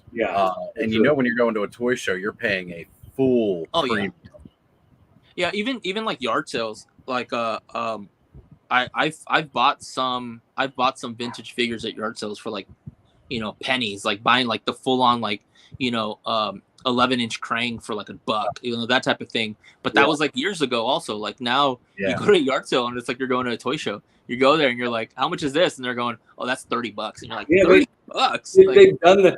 They've done the research on eBay. They're like looking at eBay and they're going like, come on, man. One I'm looking at the sold list and one just sold for $45 last week, you know, that kind of thing. Yeah, well, the one I get is where they're just looking at what people are posting them as, not even what they've sold. Nobody knows posted for list. $40. Yeah. They're like, this is $200. Check this out, the only other one. And you're like, it's not $200. It's like, go look and see what the last one was sold for. Oh, right there, $12. $12. There we go. I'll give you 10. Yeah. I miss those. Give me a bottle of water while you're at it. I remember like, you know, just 12 years ago, going to thrift stores and finding Masters of the Universe figures and passing on them. Like, oh man, I know it's regretful but that's it's crazy how much the world has changed in that regard just in the last 12 years. Yeah. Well, it was funny. I was listening to one of you guys or watching a past show.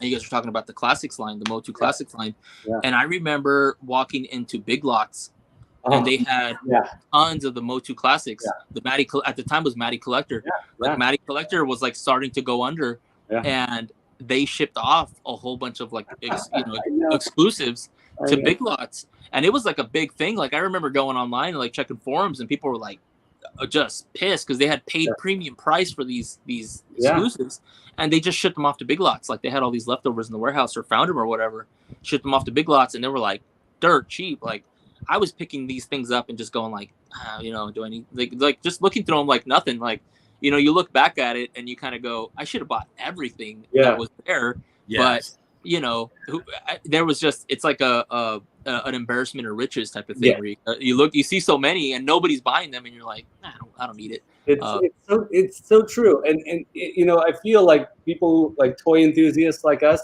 if you were to give us a time machine, that's what we would do. Like you go back and you go like, maybe I should have bought more at that yard sale. Like you go to that one yard sale and you're like, I'm just gonna get like $10 worth of stuff, you know, but you probably should have bought everything, you know. Yes, exactly. Yeah. And hung on to it, and you know, like if you had that full emotional connection, keep it for the collection. But then it's like you turn around and you see like times are tight, and sometimes you just got to sell off a bunch of stuff, and you're trying to get rid of it.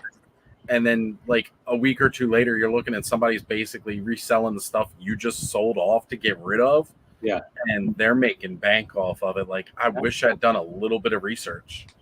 Yeah.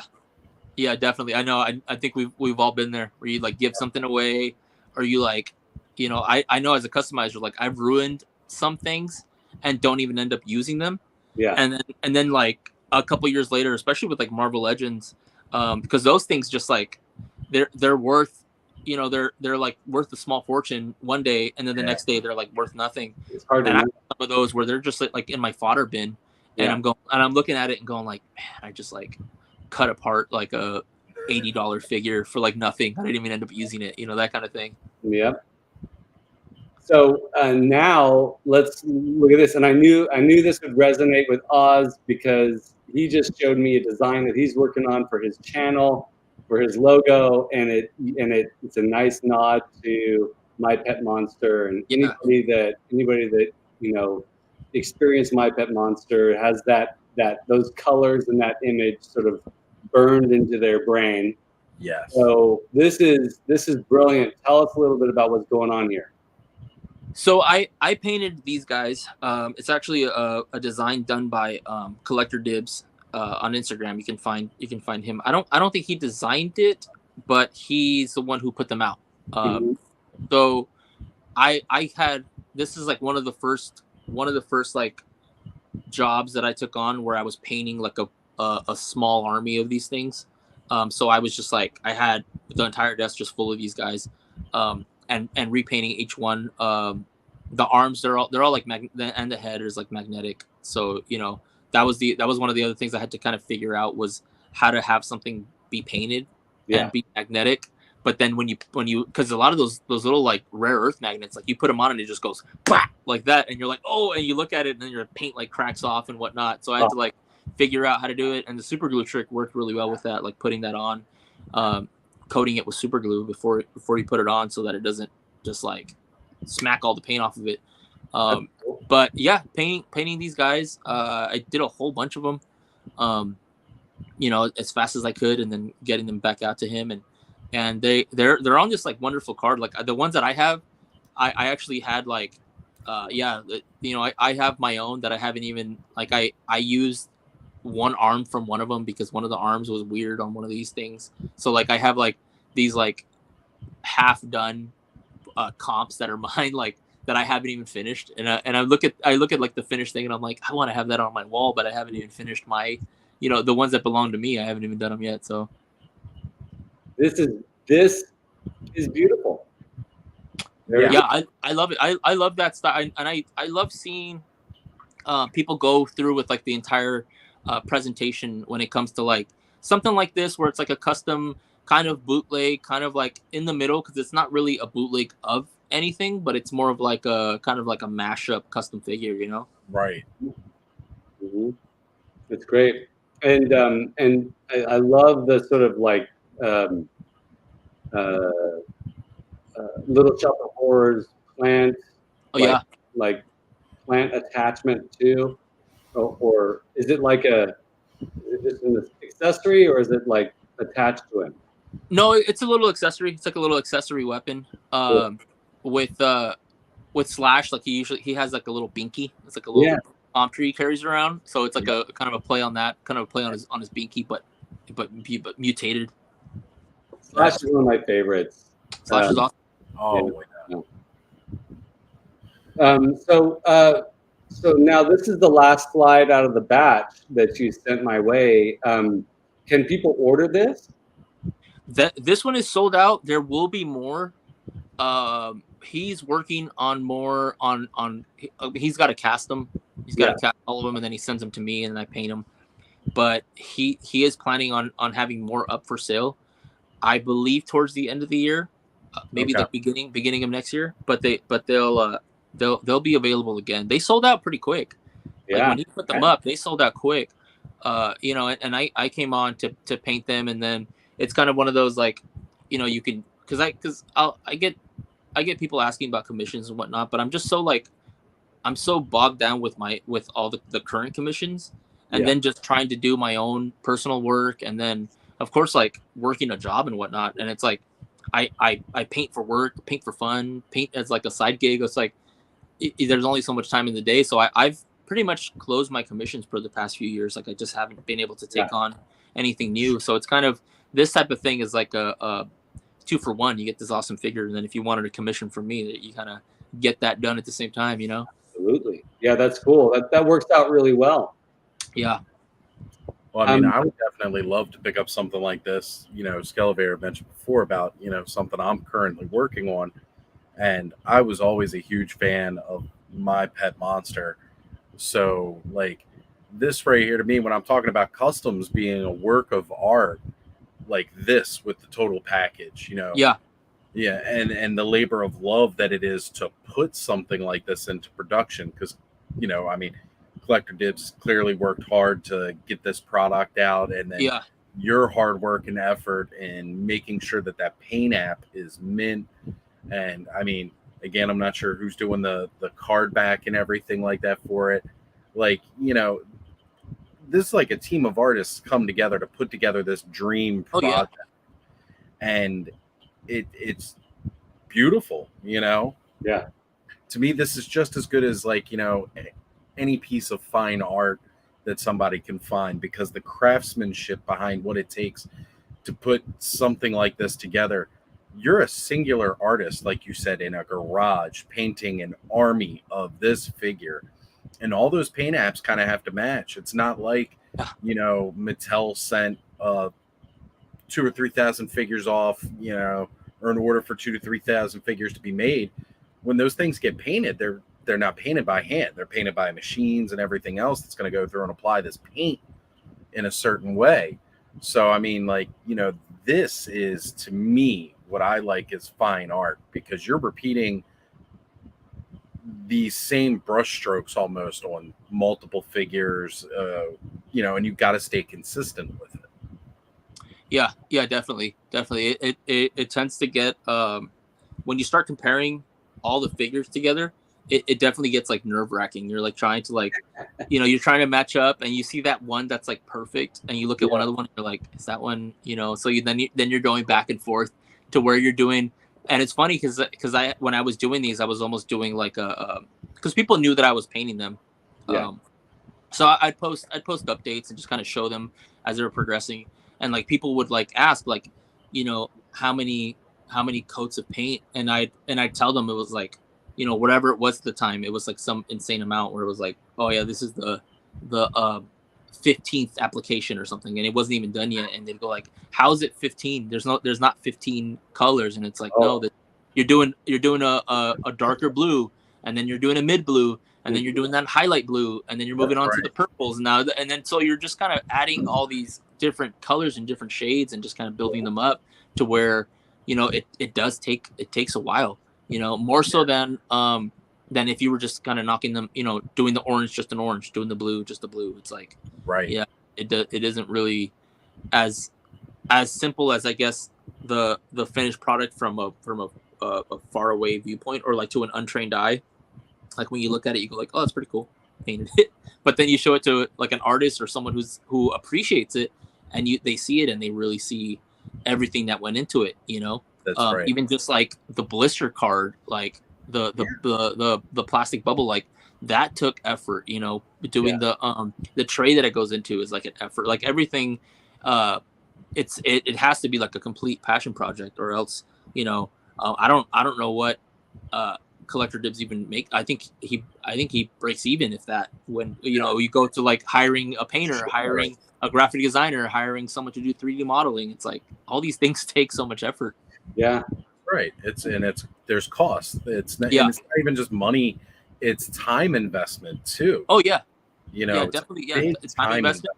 Yeah, and really, it's the investment of time and the investment of the perfectionism, the investment of getting things just right is not just.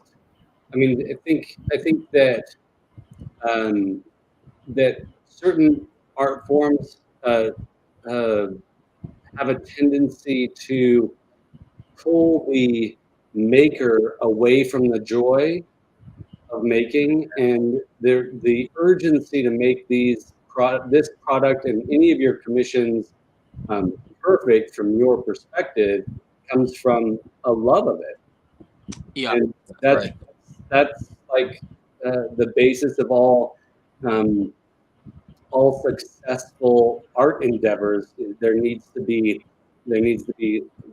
essentially, this sounds super cheesy, but there needs to be love at the core. Oh yeah, yeah. No, I completely agree, and I know it always sounds, when you say it, it always sounds like corny, but then like it's the truth. Like you can't you couldn't sit there and like paint something for 12 hours a day and not have some kind of love for it, you know. Especially something like this, and it's like it's tough. It wears on you, and you kind of just sitting there and you're like, and I talk to other friends, like illustrator friends, and they're just sitting there for hours and hours and hours and just kind of knocking these things out.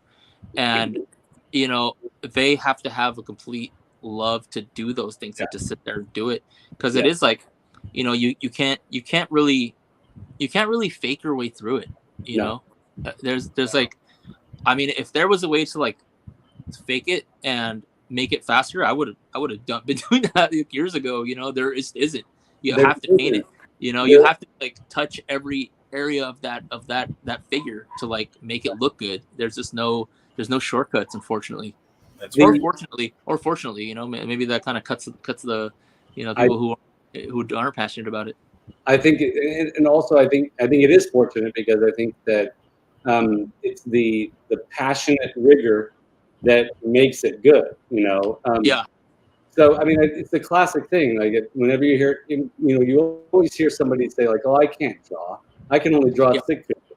The only problem with that statement is they're not saying I don't want to draw, right? Yeah. And that's really the difference. If you want to make something, then you're going to do it, right? You're going to invest time. You're going to invest that passionate rigor. You're gonna work hard at it, and you're going to love every minute of that labor. Yeah. And that's the difference, right? And I think you're right when you say that it's fortunate that these types of art forms, any type of art form, is an investment of passionate rigor.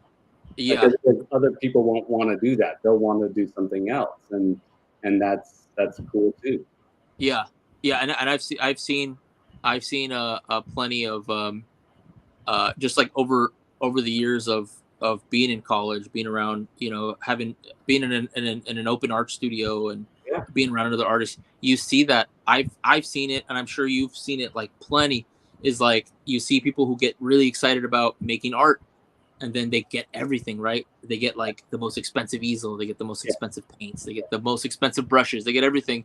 And then that's just fun. It's fun to go buy art supplies. Like buying art supplies is like the funnest thing ever.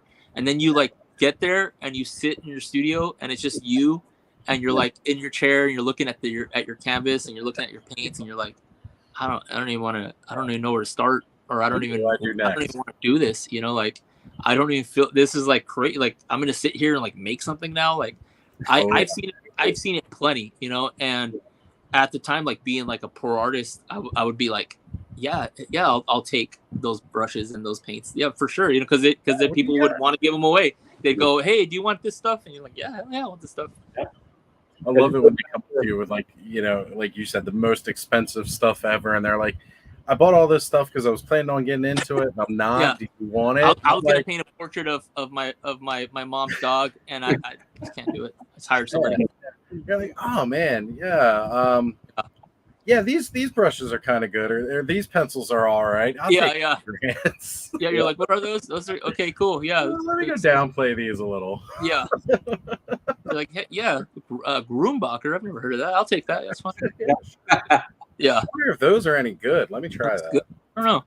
Yeah, sable brushes, huh? It's funny. Yep. If you want to make it, you're going to make it, right? Even if you're using trash, like we talked about earlier. Yeah, exactly. That's right. Exactly. I know. I've seen some of the greatest painters use like the worst brushes. You know, so it's like whatever they could just grab. Yeah. Thanos Copter says, "I never really considered myself artistic. When I got back into toy collecting, I wanted to give them cool backgrounds and props to display, and I've had a blast learning." See, this is what it's all about. And yeah, I think through toys, sometimes we're then put into a situation where we have to make the decision toward creativity, and that's exciting.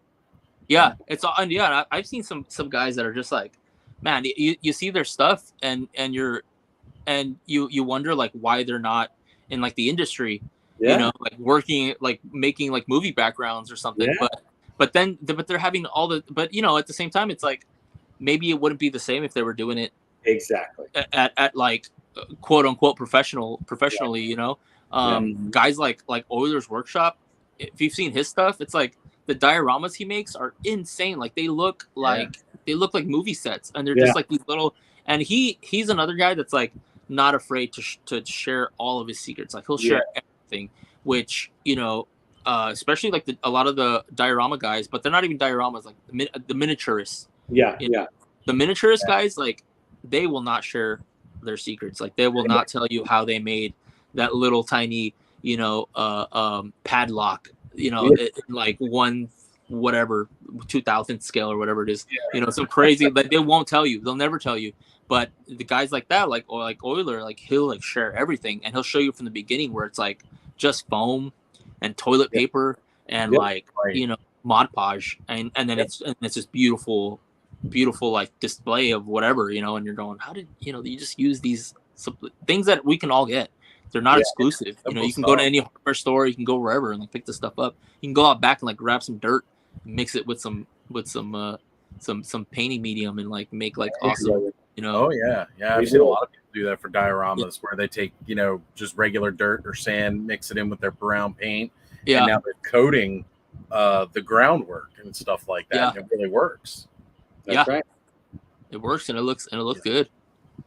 I find it, you know, it was an interesting story this past week, actually, you know, with what Thanos Copter said about, you know, displaying his toys and creating cool backgrounds and displays for it. I just happened to be on Reddit, and I'm in one of the Masters of the Universe subreddits on there, and I'd happened to see Thanos Copter comment on something.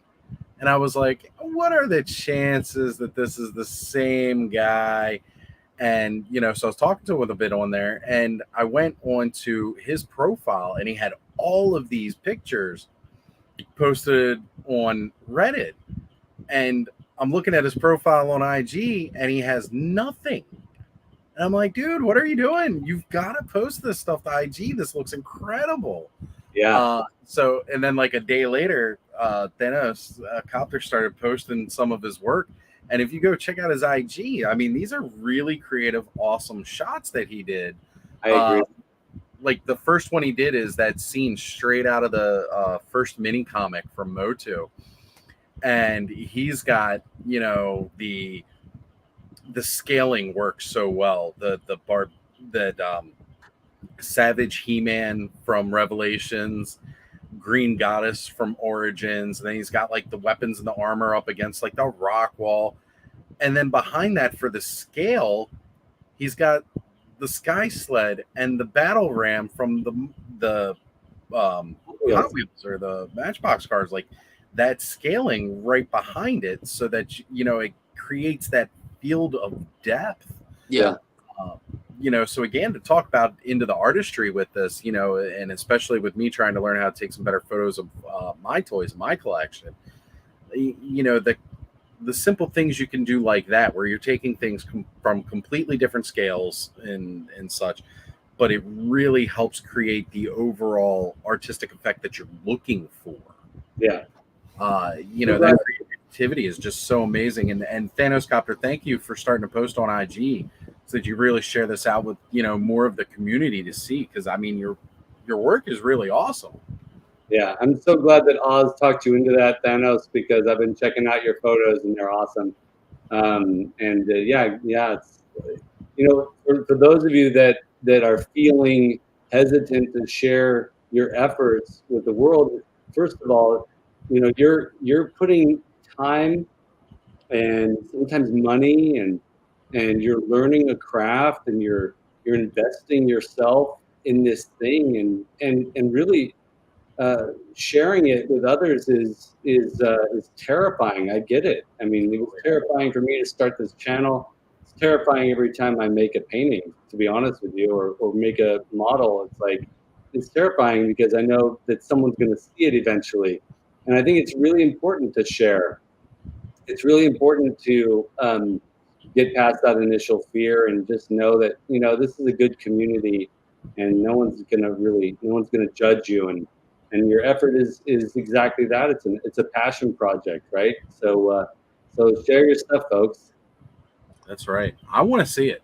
If you've got, some kinds of crazy custom work that you're doing, or you're even doing the most amateur action figure photography, but if you're doing it and it's bringing you joy, share that joy with other people. Just put it out there and get started, because you know what, the more you see other people enjoying it, the more joy it can bring you. Yeah, it's important.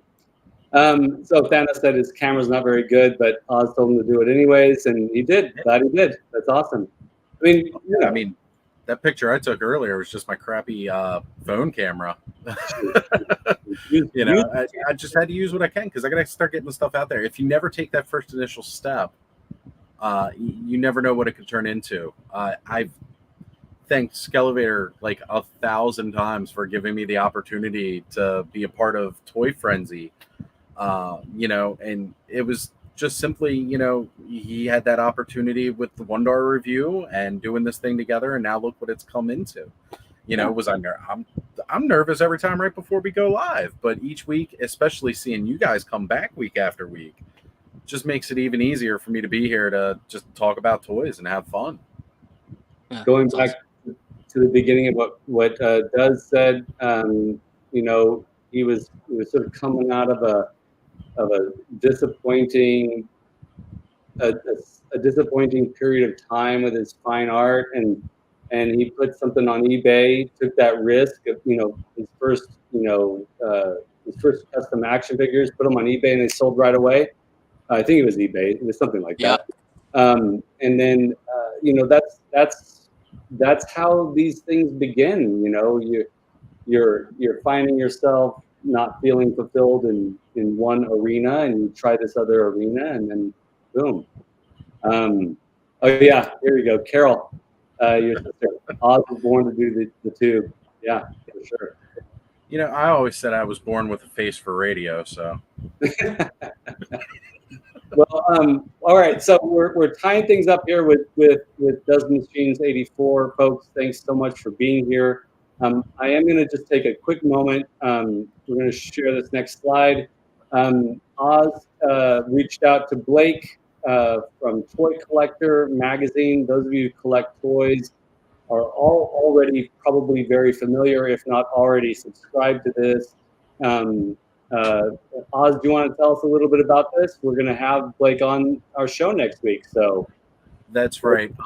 I'd been watching, Toy Geeks, as quite a few of us all do, and they had Blake on their show talking about Toy Collector, and again, like just talking about works of art, to have somebody come along and decide after all this time of the digital information. You get it as quick as you want to. There's websites about it. It gets posted immediately. And for somebody to decide, you know what, I want to take it back. Yeah. I want to go back to print. Because there is something just so satisfying about opening up a magazine and being able to look through and see this. So, like, I really wanted to take some time to talk with Blake and have him come on and share with the rest of us again more about how he decided to go about putting out, a published toy magazine for like the first time in ages. I used to love, Duz talked about, Wizard magazine, way back in the day, doing the little customs, and then their spin-off with Toy Fair that they had going on, for years. I used to love collecting them. And, so here's a chance again where we get a really awesome print magazine, and he's going to be here with us next week. We're going to be able to sit down and talk with him and really go into this, because I think this is beautiful to see again. And I've already seen, I know Dan Larson from Toy Galaxy looked like he received his first issue. And I believe even Jay from Geek Dad Life, he posted, I think just like a couple hours ago, that he received his first issue of Toy Collector. And I'm really excited about it. I think this is phenomenal. Yeah. So probably maybe in the next round of issues of Toy Collector, we'll see Does Machines in there too. Right. Yeah. Why not? And I think that's another real thing too, the ease of contacting people for content, wise. Like, it's just like me reaching out to him to, come and join us on the show. It's so easy to reach out to people within the industry and be able to find out information, be able to share that. And so, like, putting out a print issue, I mean, that's really, really awesome. And I mean, I'm still upset Dolph never got back to me about the watch party. I mean, I know it's a little late right now, but even if he were to get back to me and then we could have him come on to the show, I still think that would be great to sit down and talk with him and try to find out why this new Masterverse He-Man doesn't look like Dolph at all. That might happen. Yeah. I'm waiting. I'm still waiting. We'll see. He's recovering from ankle replacement surgery right now, so I can understand if he's a little busy on getting back to me. But we'll just wait and see. Another thing, you heard it here, folks. We're gonna have Dolph Lundgren on the show. It's gonna happen. We're gonna try our best. I'm gonna keep trying. Yeah. Well, DUZMACHINES84. It's been. I'm gonna take this off here really quick. Sorry. There we go. Now it's more intimate. All right. There we go. Duz, it was really great talking to you tonight. Thanks so much for being here. This was I think it was let's see who said it. Rick something said it. This was a real master class tonight for sure. And for those of us that are watching this video and are new to toy customizing, I think this is a real solid education for folks. And I want to just thank you. I've known you for a long time, but I really want to thank you so much for being here and sharing your knowledge with us. Yeah, thank you for having me. It was fun, and if you're wanting to get into it and get into painting or customizing or diorama building, whatever, just go for it. Just do it. Just that's my best advice. Just always go for it. Just try your hand at it, because it's always going to seem intimidating. When you haven't tried it, but as soon as you go for it, you'll figure it out. You kind of find your way with it. Yeah. Listen to the little punk rocker on your shoulder that's saying, that's like shaking his fist at the world. I'm going to do this, and just invent your way into it. Like, take your trash, put it together, make some stuff. That's right. Yeah. It was absolutely great moment of defiance, stand up to your fears and you're not going to be scared by it. Have that Kevin McAllister moment, he's running out the door. I'm not afraid anymore. You hear that? There you go. Well, Oz, any final thoughts? Well, I do know we did want to go over this TV 4-pack. Oh, situation. Yeah, that's right. So I don't know if you really want to get into that right now, but I mean, Well, that was something this week. I don't know. I think everyone's kind of like spoken about it. I didn't get it. Did you get it? Did you buy it? I didn't go for it, and I don't think I don't think anyone did. It's kind of I funny. think it's still available, which is it is. I mean, I love the concept behind it. Mattel, brilliant idea. I don't know if just a bunch of He-Mans is gonna really, convince people to buy it. I think part of the great balance of Masters of the Universe is the weird and the weird and bad and the weird and good. And if you have just weird and good, maybe folks just won't get on board with it. But that could be the reason. I'm not sure. Well, what I hear a lot of talk of is that this 4-pack just not being worth the 150. And I think everybody is universally across the board with it, and everybody's talking about that. Yeah. The one thing I haven't heard too many people say is, what would you see that would, or what would you want from this 4-pack to make it worth the 150 they're asking for it? I'll tell you what I think. And we'll keep it brief because I know we've kept Duz here for a while, but and I know he's got a family to get back to. But I think that people are saving their money for Eternia playset, and if they would have just released these figures separately, I think that would have been successful because everyone wants a Filmation He-Man, but maybe not everybody wants a CGI He-Man, and it kind of might work that way. And I think for $150, it's like, I think that would be a good, deposit for Eternia playset.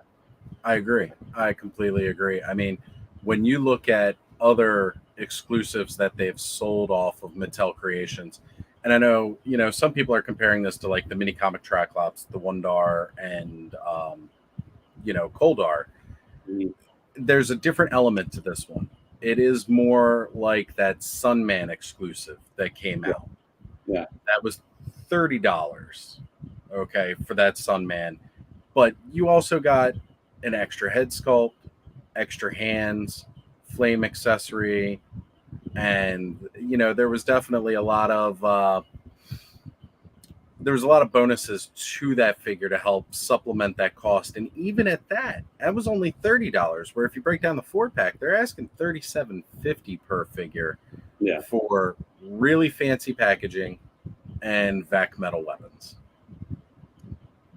So I think that they may have sort of missed the mark on it, and the packaging is pretty cool. I just couldn't do it, especially after how cool the 40th anniversary 2-pack was, and that was a chunk of change. But you have He-Man and you have Skeletor and you have the fuzzy undies. It's hard, and the die-cast ring and all that stuff. I mean, right.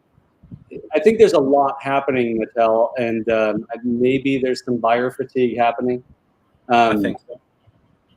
But just wait till they just wait till they show up at Big Lots and you can pick them up. Yes, I'm wondering. That Eternian Palace Guard that was only supposed to be an online exclusive at Entertainment Earth and at Big Bad Toy Store. This is an online only exclusive. And before people are even getting their pre-ordered versions from the online retailers, you will roll right into Big Lots and pick them up for $20. You don't even have to pay for shipping. Yeah. Yeah. I think Gamer Bud. So this will be the last comment for this, but Gamer Bud's point is really smart here. If it had been He-Man through the decades and actually done them in the style that they came out, so you get a vintage remake He-Man, you get maybe new adventures exactly like the new adventures He-Man, and then another. I don't know. Do we need another CGI He-Man exactly as the CGI He-Man? Probably not. But I think that would have been a good concept, and then include the classics version as a re-release would be very cool. Well, yeah, and I could even say at that point too that I think a lot more people would feel more comfortable paying a higher price tag for like a 2000X He-Man that was sculpted by the Four Horsemen again, versus the sculpt that he is now, especially since, you know, the Four Horsemen have gotten a lot bigger since their days working with Mattel on doing the 2000X sculpts. I would have honored the sort of the versions of the figure that came out prior, and that I agree with you, Gamer Bud. That's a good idea. That probably would have worked really well. I think so.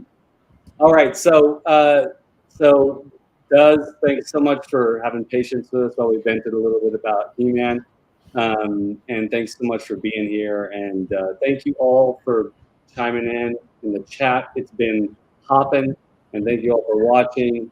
Please click like and subscribe. Do all the YouTube things, and maybe even consider becoming a Patreon for the Skelevator channel. And we'll see you at the next Toy Frenzy, which will be next weekend. That's right. To Blake Wright from Toy Collector Magazine. So that's it. We're excited. Absolutely. Duz, it's been an absolute pleasure actually getting to talk with you in person and not just admiring your work from afar online. Thank you. You know, getting the inside scoop on a lot of these, you know, customs that you know on your page, and even seeing. I'm actually really excited to know that we're going to get My Pet Slash coming again, and especially like right around the time of the new year, because I know we're getting into the months before holiday, where you know should not be spending money on buying toys for myself. I got to buy toys for others. So you gotta put it on your Christmas list. Sit on. You know, I'm going to go ahead and write Santa Claus about it right now. Actually, Me too. Yeah, all right. Early. All right, everybody. This is a blast. Duz, thank you again. Oz, you're the Wizard of Oz, man. You're making it happen. I appreciate you, and appreciate everybody that chimed in and came on here to watch, and all of you rewatching it later. We appreciate you. So thanks, everybody, and have a great night. Take care, everybody.